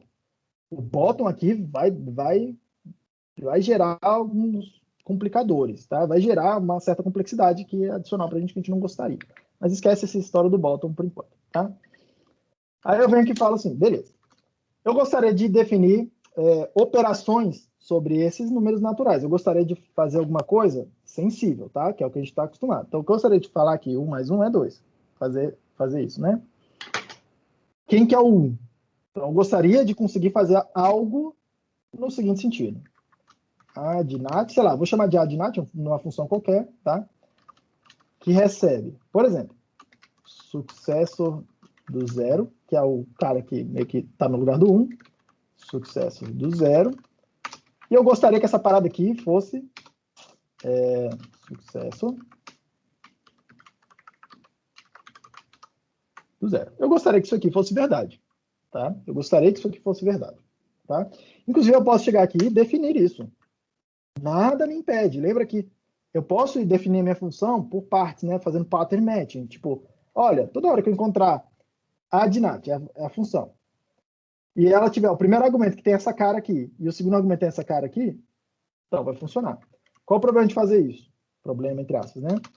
Só funciona para os padrões que a gente está colocando lá, certo? Deixa eu botar o derive show para eu poder mostrar. Opa, não sei calcular isso. Essencialmente é isso que o compilador está falando. Cara, não deu. O que você está me dando aí para calcular não está rolando, porque eu não sei fazer essa conta aí que você me pediu. Tá? Porque você não definiu a coisa com todos os termos suficientes. Tá? Inclusive, ele tá... Tipo, eu nem sabia que tinha esse tipo NAT aqui definindo a biblioteca lá no prelúdio. Tá? Vou chamar de NAT linha, né? Enfim, tá, vai rolar. Estão sacando aqui a ideia da coisa, tá? Beleza. Então, vamos começar a definir uma função melhor. Porque, repare, não dá para eu definir a minha função explicitando todos os caso a caso o que tem que acontecer, porque tem infinitos números. Eu consigo gerar infinitos números usando essas regras aí. Então, eu preciso fazer uma coisa um pouco mais inteligente. Tá? E aí eu proponho o seguinte. Tá? Vamos definir uma função, que vai ser o add, nat, tá? Que vai ter esse tipo, né? Nat, o primeiro cara, o segundo cara, o terceiro cara. E como que ela vai funcionar? Então, vamos lá. Você receber dois números, tá? O número m e o número n, né? Tudo bem? Só que eu sei coisas sobre esses números. Eu sei que o m é daquele tipo nat, é um elemento daquele lá, e o n é um elemento daquele outro lá também, tá? E aí, a gente pode começar definindo em termos de como é que eu construo esse nat, tá? Então, eu posso falar o seguinte, por exemplo, posso pensar aqui, ó, o zero. O que acontece quando eu somo zero, né? Quando eu faço alguma coisa do tipo assim, 0 mais um n qualquer, ou melhor, n mais um zero, tá? Por exemplo, o que é para ser isso aqui? Cara, isso aqui eu gostaria, né? Eu gostaria, tá? Que fosse n. É isso que a gente espera dessa soma, tá? Então eu posso chegar aqui e falar assim, pô, m mais 0, eu gostaria que fosse o próprio m. Quem que é esse m? Sei lá. É uma coisa do tipo nat aí. Tranquilo? Faz sentido, né? Mas isso cobre todos os casos? Não. Não cobre todos os casos, porque se eu entrar aqui com um caso que é m sucesso de alguma coisa, tá? Um sucesso de qualquer coisa, não vai rolar. Se eu só te der aquela linha ali. Opa, não, então eu preciso dizer o que tem que acontecer se eu der para ele um número m para somar com o sucessor de qualquer coisa. Então, o que eu estou dizendo é, olha, n mais o sucessor ali eu chamo de m, né? Então, m mais um sucessor de n, o que é que tem que ser isso aqui? Tá? Eu vou abusar da notação aqui, mas para ficar claro, e depois vocês vão entender melhor a nota de aula, porque eu fiz esse abuso na nota de aula. Tá? Isso aqui, a gente está querendo dizer o seguinte, m mais n mais 1, tá? Para todo m e n nesse conjunto aí. É isso que a gente está querendo dizer, tá?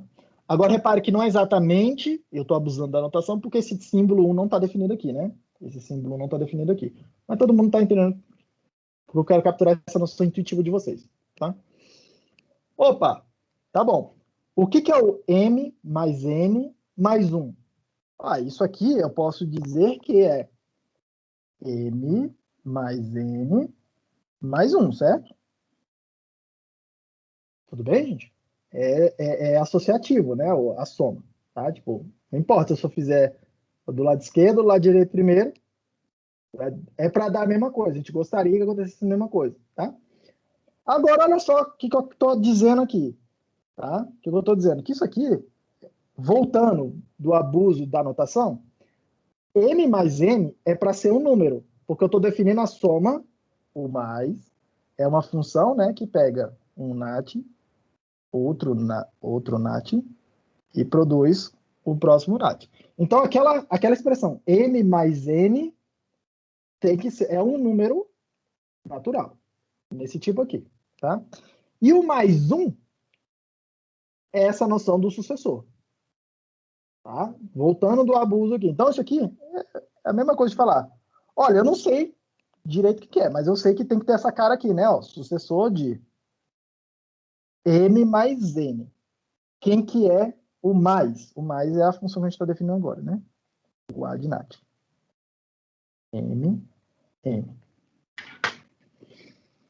Alguma dúvida, gente, em relação de onde que surgiu o racional para eu falar a minha definição aqui agora? Que é o sucessor de m, n. Alguma dúvida em relação a isso? Tem como explicar? Eu não entendi não a ideia. Você não entendeu qual parte? O porquê que você saiu do successor, tipo, dizer essa equivalência de expressão, eu não consigo entender, tipo, o porquê que o successor, tipo, do add nat mn é a mesma coisa que você somar os dois. Vamos por partes. Você entendeu a ideia do sucessor? Intuitivamente? Não, isso eu entendi. Tipo, até a linha da comutatividade eu entendi. Aí a última linha que eu não entendi. A última linha, você não entendeu? O do successor é igual a Porque o parent sucessor, set ó, match. de novo, eu tô abusando, eu tô usando a noção intuitiva que você já tem na tua cabeça, tá? Dos números, como é que eles deveriam se comportar. Tudo bem? E eu tô pedindo para você fazer uma associação entre, quem é o sucessor do zero? Quem é o número que vem depois do zero? Qual o próximo número que vem depois do zero? Hein, Otto? Otto? Calma, eu tô pensando.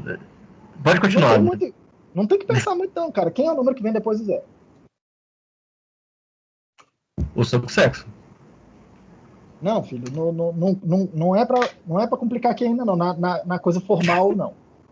Na tua cabeça, quando eu falo assim, qual é o número que vem depois do zero? Qual que você pensa? 1, O 1. Qual é o número que vem depois do 1? o 2, Qual é o número que vem depois do 2? o 3, Qual é o número que vem depois do 30? o 31. Beleza. Então você tem uma noção intuitiva do que é o número que vem depois, certo? O próximo da sequência. Tudo bem? Sim, sim. Isso aí tudo certo. Ok. Aqui o que eu estou fazendo é tentando formalizar um pouco melhor, formalizar essa noção intuitiva. Eu estou querendo fazer alguma construção que se comporte dessa maneira aí, que você intuitivamente está pensando. Tá? Que tem um número 1, que tem um número 2, e o número 2 é o próximo da fila, e não tem nenhum no meio deles. Tá?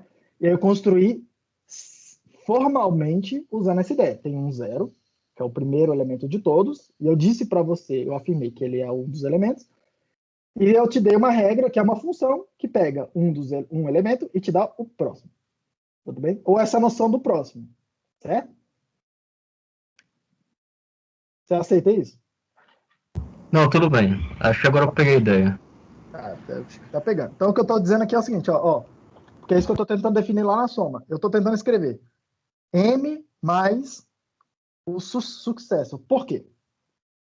Porque para qualquer número M mais alguma coisa aqui, eu sei que só tem duas possibilidades, certo? Ou esse número é o zero, e de onde que está saindo? É isso aqui que você tem que olhar aqui atrás. Cadê o data? Aqui, ó. Olha aqui atrás.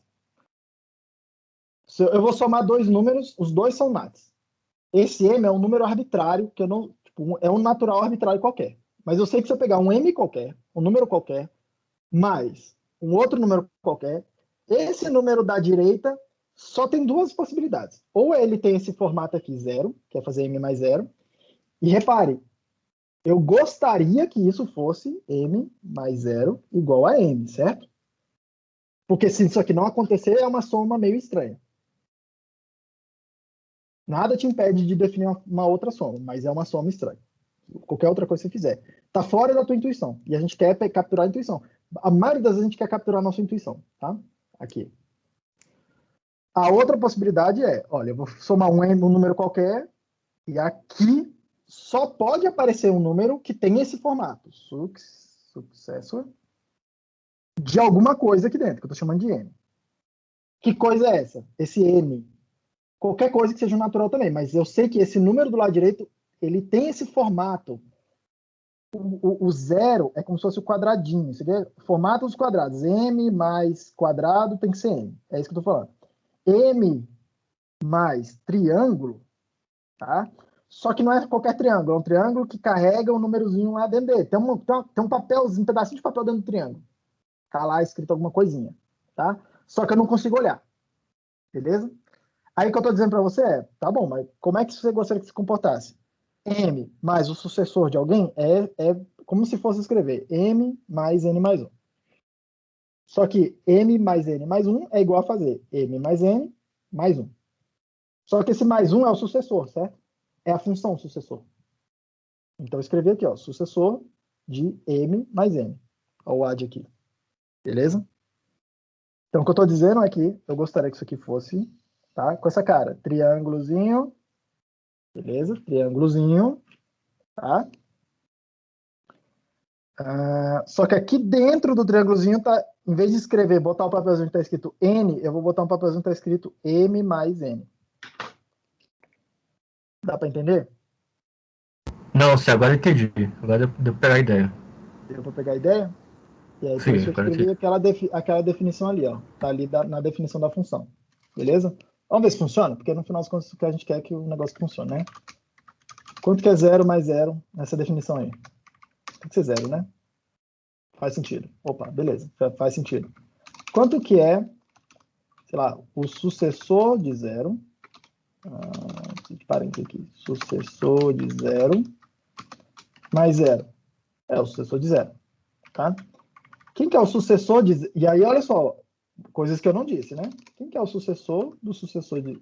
A soma desses dois caras, né? Sucessor do sucessor, tá? Repara que eu não declarei explicitamente, tá? Opa, mas eu sei que isso aqui é o sucessor do sucessor de 0. 1 mais 1 é igual a 2. Opa, então funciona. Tá? Então funciona, tá? O que que a gente fez aqui, ó? Tá? O que que a gente fez aqui? Isso aqui é uma coisa que tem que ficar... importante, é um princípio que tem que ficar bem claro, tá? Eu defini a minha função e como é que eu garanto que eu defini a minha função para todos os casos, tá? Porque, vamos lá, o Mzinho é uma coisa arbitrária. Eu não fiz nenhuma restrição em termos dele. Do lado direito, eu podia ter feito do lado esquerdo, mas eu escolhi fazer do lado direito. Do lado direito, o segundo número, eu olhei e falei, cara, quais são todos os casos possíveis de ingresso aqui, de entrada aqui na minha função? Só tem 2 casos. E como é que eu sei que só tem 2 casos? Cadê meu tipo? Cadê a definição do meu tipo de acho? Só tem 2 casos. Por quê? Porque só tem uma barrinha levantada aqui, ou é nesse formato, ou tem essa forma, ou tem essa estrutura, ou tem essa estrutura aqui. Tá? Então eu falei, beleza, então vou cobrir todos os casos. Se aparecer um dado, uma informação nesse formato, é isso que tem que acontecer. Se aparecer informação nesse outro formato, essa aqui é outra coisa que tem que acontecer. Tá? E aí, óbvio que a gente podia ter definido várias outras coisas diferentes. Só que, de novo, eu estou tentando, ó, e olha do lado direito, tá? A gente está tentando fazer uma definição que meio que casa com a nossa intuição. Tudo bem? Isso aqui a gente vai chamar de indução estrutural. Eu estou cobrindo todos os casos. Tá? Que casos? Todos os casos estruturais. Todos os casos de formas que eu consigo construir meus dados. Então, eu faço o pattern matching dessas formas. E não... Deu para pegar essa ideia, Otto?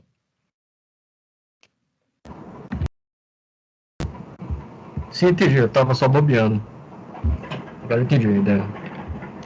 Vamos definir a multiplicação aqui para ver se encaixa essa ideia, pode ser? Então, vamos lá. A multiplicação. Vou chamar de multinat. Multiplicar é pegar 2 elementos dos números naturais e construir um terceiro elemento. Beleza. Então vamos seguir a mesma ideia. Multinat. Vou multiplicar. Vou limpar aqui. Eu recomendo sempre que vocês tenham um pedaço de papel quando estiver programando em Haskell, tá? Do lado aí de vocês. Então vou multiplicar. Vou multiplicar 2 números. Um número m vezes... Vou olhar todas as possibilidades do lado direito aqui. Professor, por que do lado direito? Não podia ser do esquerdo? Podia. Tá? Vai dar algumas propriedades um pouco diferentes, mas inicialmente aqui, tanto faz. Opa, primeiro caso possível é m vezes 0. Qualquer número vezes 0 é para dar 0. Eu quero que aconteça isso. Tá? Então, vou dizer que qualquer número, multipliquei por 0, é 0. Tudo bem? Repare que eu estou multiplicando por 0 à direita, né? Então, estou dizendo que m vezes 0 é igual a 0. Mas eu não estou dizendo, isso aqui é importante, eu não estou escrevendo lá na minha definição que 0 vezes m é igual a 0.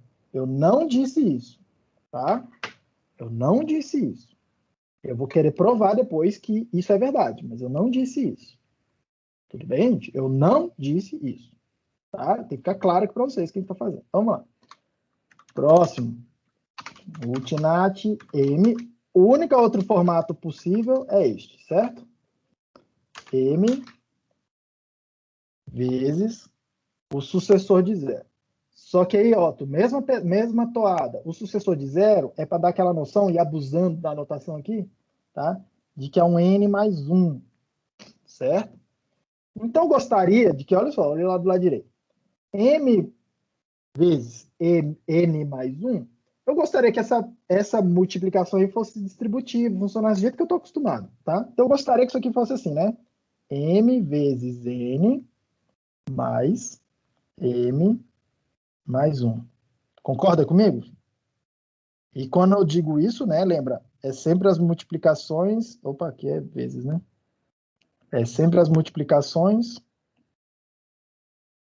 vezes 1, tá? É sempre as multiplicações antes dos caras, tudo bem? Agora, m vezes 1, eu gostaria que fosse o próprio m, tá? Então, eu gostaria que fosse isso, né?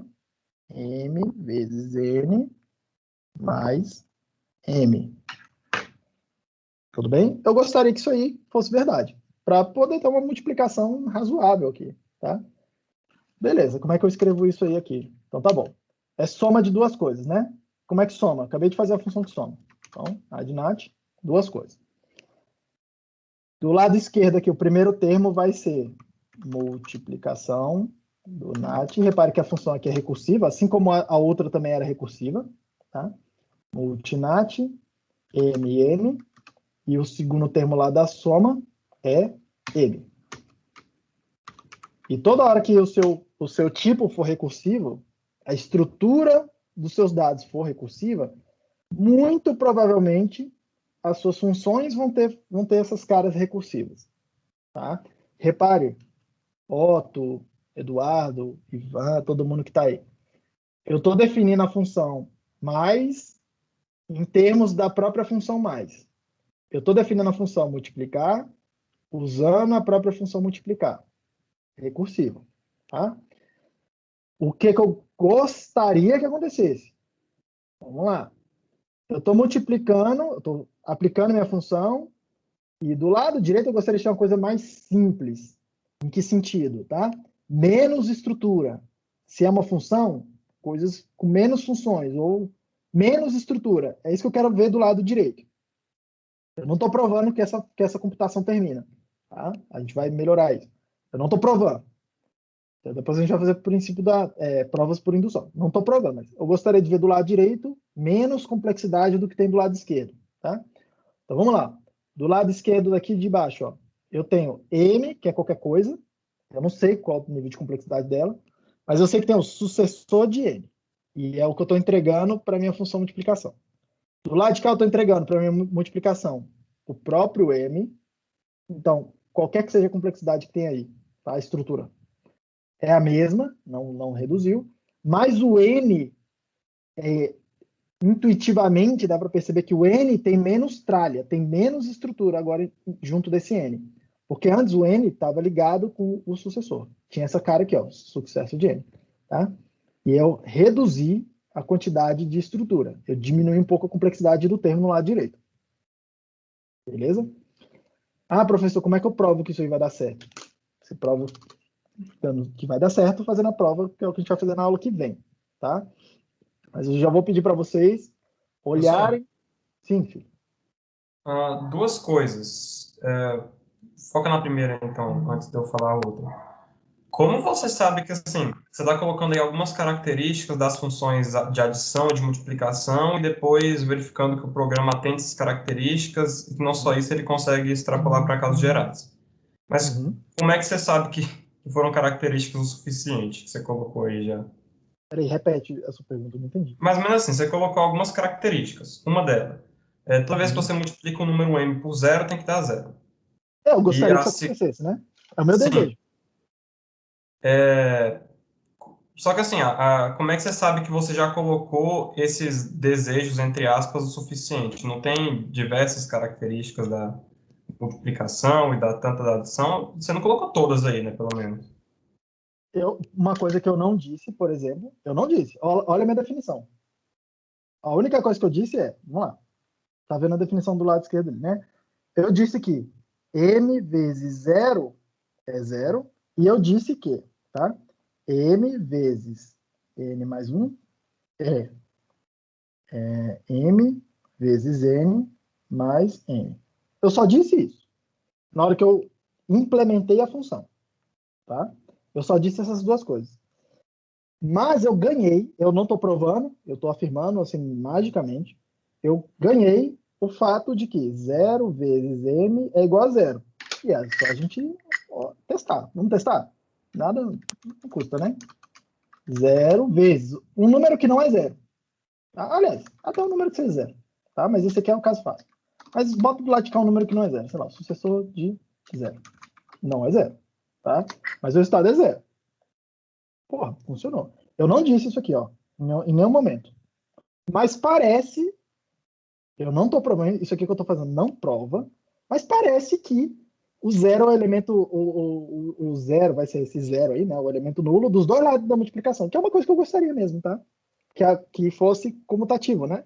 M vezes N igual a N vezes M. Mas eu não estou provando. Tá? Você poderia ter usado o pattern matching, né? Poderia ter feito lá multinat M0 é 0, multinat 0M é 0. Sim. Poderia ter dito. Mas aí vem a pergunta do Ivan, que tem um pouco dessa filosofia que é. Tá bom. Mas eu precisava ter feito isso. Eu precisava ter aquela linha adicional lá e eu não coloquei. Eu precisava para poder ganhar essa comutatividade. Será que eu já não ganhei só com essas duas regras? Sendo os próximos capítulos. Né? Isso a gente vai ter que provar. Ok? Ok. A segunda pergunta é o seguinte. Pelo menos na vida real, parece que a gente primeiro mostra a implementação de uma função. Por exemplo, na vida real mesmo, a função é multiplicação. Você pega o primeiro número e adiciona a quantidade de vezes do segundo número. E depois a gente verifica quais características essa função tem. Aí parece que é o contrário, né? A gente verifica as características que a função tem, aí meio que implementa essas características e depois vê se ela performa do jeito que a gente espera. Você entendeu mais ou menos? Não. Repete. Ok. A função adição, pelo menos da maneira que a gente faz na vida real, pelo menos que eu aprendi, foi a gente vê a forma de aplicar, isso é, pega 2 mais 3 igual a 5, né, contando os dedos, sei lá, da forma que você quiser fazer. Aí depois o professor vai lá e mostra das diversas características que a função adicional. Alguém mais subiu o Ivan aí? Cortou esse final. Pelo amor de Deus. Pelo amor de Deus. É porque às vezes eu estou falando algo que ninguém está entendendo. Eu tenho que repensar e depois eu volto. Ah, você parou mesmo de falar. Olha, o que você está Não falando... parei não. Não parei Então não. cortou. Mas olha só o que você está me falando, tá? É um pouco isso. Aqui a gente... É um pouco o que você falou, vou tentar melhorar, tá? Não tô sem nenhuma pretensão, tá, irmão? Com todo respeito, você sabe que eu gosto de você. Você sabe que você é meu aluno preferido que está no curso atualmente, né? Isso é um problema para você, tá?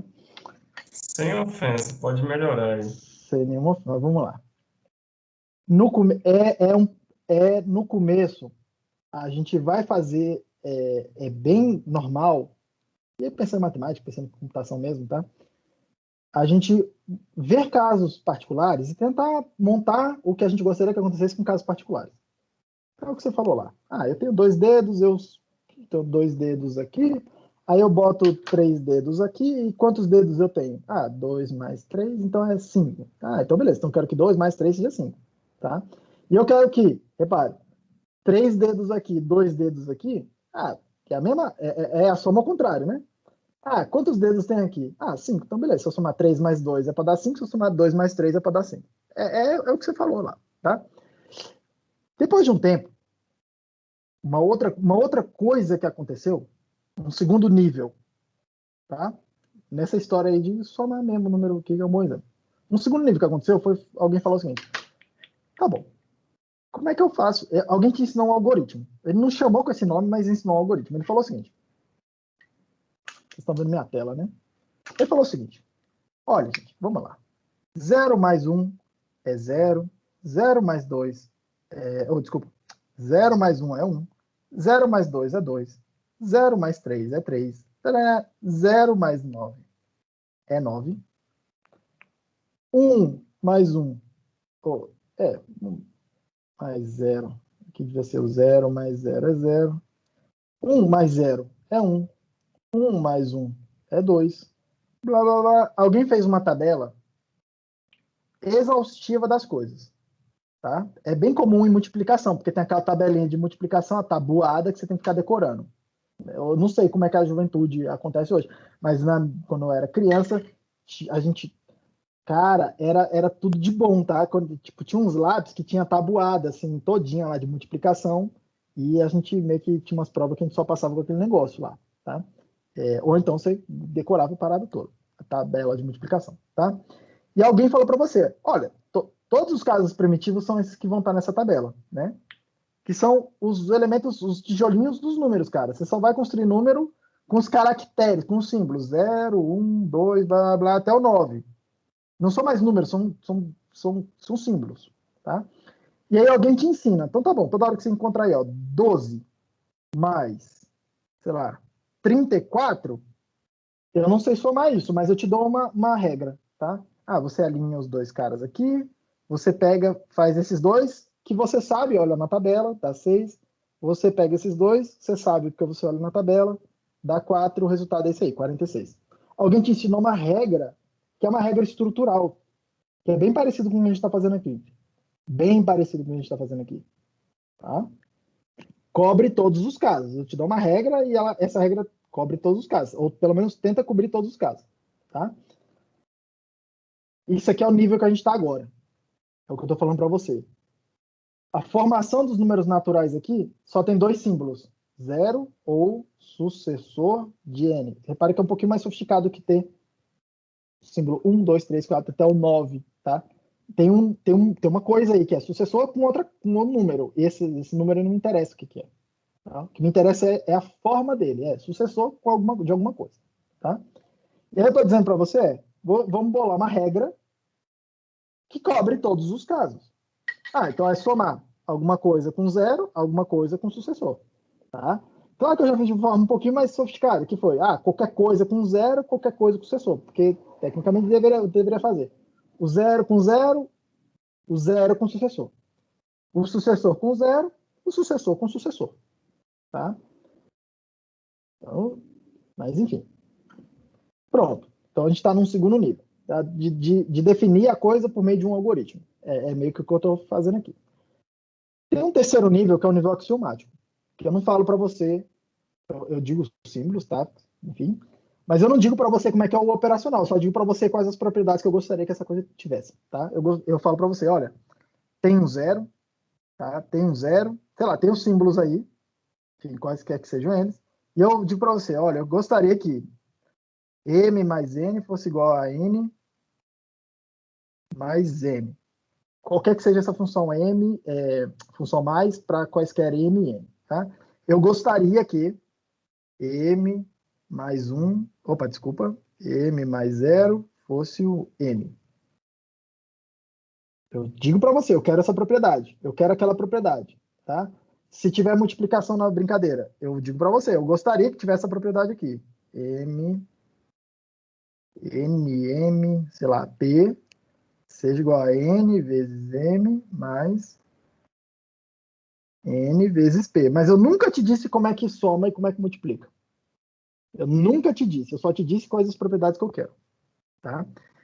Isso aqui é a forma axiomática de falar. Eu te digo as propriedades.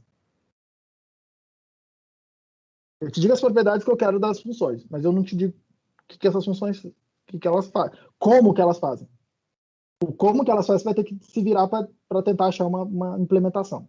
Tá? E por que a gente vai querer evoluir para esse caso aqui? Ó, tá?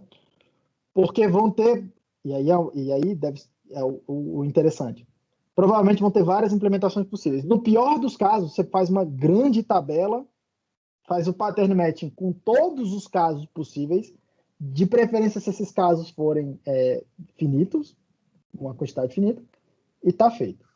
Isso é eficiente? Não sei. Provavelmente não tanto em termos de memória.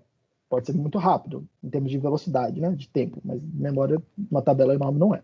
Tá? Tá bom. Então, será que tem outras implementações que me dão as mesmas propriedades, com outras vantagens, com outras características, tá? Com outros trade-offs, tá? E por que a gente vai querer fazer assim? Porque depois a gente vai querer programar usando essas informações aqui, sem usar as informações operacionais concretas. A gente não quer saber do operacional, como é feito. Só quero saber que, independente de como é feito, tem essas propriedades, tá? Isso aí a gente vai dizer que isso também é uma forma de abstração, né? Isso é difícil, tá, Ivan? Isso não é simples, não, cara. O pessoal de computação passa anos, você passa anos trabalhando e ainda assim é difícil fazer isso aqui.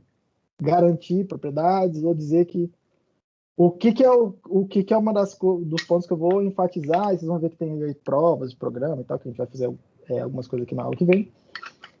O que eu vou enfatizar aqui, que é uma vantagem em programação funcional, não é a única vantagem.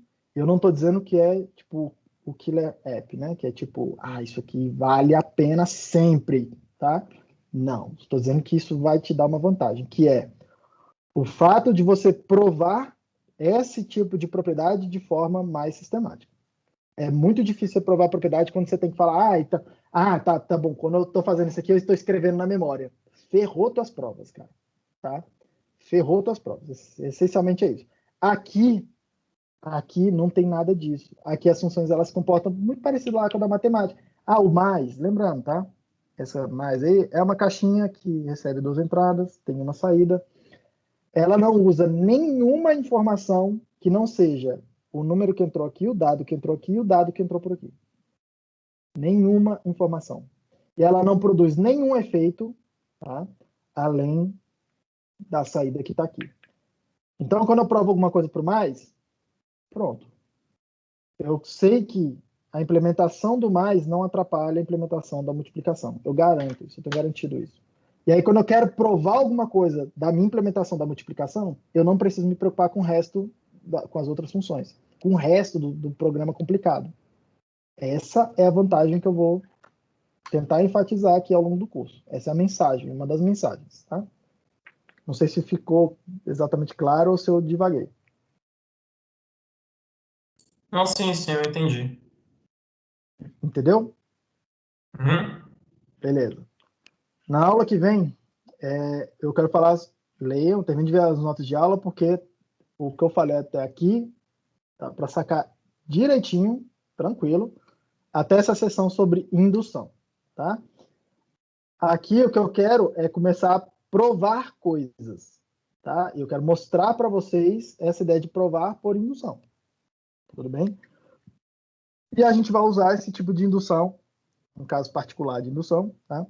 Mas esse tipo de indução por indução estrutural, tá? Eu vou olhar todos os casos da minha estrutura, tanto na hora de definir a função, isso é uma forma de construção, tá? Indutiva, como para provar alguma coisa. Então, por exemplo, tá? Lá na frente a gente vai querer provar alguma coisa assim. Eu nem fiz a exponencial aqui, mas a gente vai querer provar lá na frente, tá? Aqui, quando eu fizer a exponencial, né? Que x elevado a m mais n é igual a x, né? X elevado a m vezes x elevado a n, tá? Eu não vou definir a minha função exponencial em termos disso aqui, mas a gente vai querer provar esse fato aí, por exemplo. Isso aqui sempre funciona? Funciona, tá? Provar. Falar, pessoal, beleza, provei. E por que eu vou mostrar a prova? Não só para você falar, não, tá bom, então eu sei provar propriedades aqui das minhas funções e dar essa garantia adicional que não está escrita no programa, tá? A própria prova, ela gera os programas para você. E é isso aí, é uma parada meio louca, assim, que a gente vai fazer, tá? Que tem a ver com a ideia de sintetizar o programa. Falar assim, cara, eu tenho essas propriedades, como é que eu faço o programa? Tá? Uma forma é essa forma intuitiva aqui, mas vai funcionar para programas simples. Outra coisa é para programas um pouco mais sofisticados, tá? Programas sofisticados. E aí a gente vai provar coisas aqui no meio do caminho, de funções muito, mas muito abstratas. E aí o que a gente vai fazer é, sei lá, uma função fold aí, por exemplo. Caramba, caiu aqui. Uma função fold aí, por exemplo, vai chegar já o momento dela, tá? Fold. Fold N, fold R, fold R. Enfim, fold. Ela vai fazer uma operação específica, tá? Que é uma operação recursiva. E aí depois a gente vai usar ela para construir. Então tá bom, como é que eu faço para, sei lá, dado uma lista de elementos, como é que eu somo todos os elementos da lista? A gente vai fazer a partir dessa função fold. Então todas as propriedades do fold vai ter lá no mais. Como é que eu faço uma função que pega uma função f qualquer e multiplica lá todos os elementos da lista? Eu vou usar esse fold também. Ou alguma outra coisa parecida. E a gente vai provar todos os teoremas desse fold de uma função só e vai herdar em várias outras implementações. Tá? E aí você vai ver, vai ficar claro, porque quando você pega um livro de Haskell qualquer, um tutorial qualquer na internet, alguém vai lá, mostra as listas para você, fala que tem um fold e começa a te falar, fold tem essa propriedade, tem aquela, tem um monte de coisa, tá? E aí não fica claro para você, tá, mas e para que serve essa função então? Tá? Por que essa função é tão importante? Se eu nunca posso, eu não preciso usar ela nunca. Mas por que ela é tão importante? Porque em vez de você fazer a recursão explicitamente, que é o que eu estou fazendo aqui até agora, a gente vai provar propriedades nesse fold aí, nessa função particular, que captura algum tipo de construção específica em computação, tá? Algum tipo de bem abstrato assim, de computação, e a gente usa ela para construir as outras coisas, tá? E aí de bandeja a gente ganha um monte de teoremas, porque a gente já provou os teoremas do fold, e eu falo, beleza, então todas as funções que eu construí a partir dela têm os mesmos teoremas, tem pelo menos uma versão mais particular desse teorema aqui. Que são teoremas úteis, tá? Tem um que eu vou mostrar para vocês, que é o teorema da fusão, que serve para a gente reduzir a quantidade de passadas que a gente vai dar em listas, né? Estruturas, árvore, lista, um monte de coisa. Às vezes eu preciso pegar uma operação que tem que olhar a árvore inteira, por exemplo. E aí eu estou construindo meu programa e a gente vai fazendo, eu preciso olhar, fazer uma coisa aqui na árvore inteira, sei lá, 10 funções diferentes. Se a gente não tiver uma forma razoavelmente inteligente de fazer isso, e eu estou falando de árvores grandes, listas grandes, tá? Bilhões de elementos. Se a gente tiver uma forma inteligente de fazer, tá? Toda hora que a gente passar a lista inteira, vai demorar, a árvore inteira, a estrutura inteira, vai demorar. Se eu tiver que passar 10 vezes, vai demorar 10 vezes o tempo. Se eu tiver uma forma bacana, inteligente de falar, cara, eu consigo fazer 10 operações, só que numa passada só, juntar tudo, pá, uma forma. Muitas vezes não é trivial de fazer isso, e eu vou mostrar para vocês algumas formas de fazer, tá? Por conta dessas propriedades que a gente vai provando aqui. Ficou mais claro? Onde que a gente quer chegar? Ivan? Alô. Ivan sumiu. Voltei. Sacou? Sim. É isso? Te esclareceu? Super.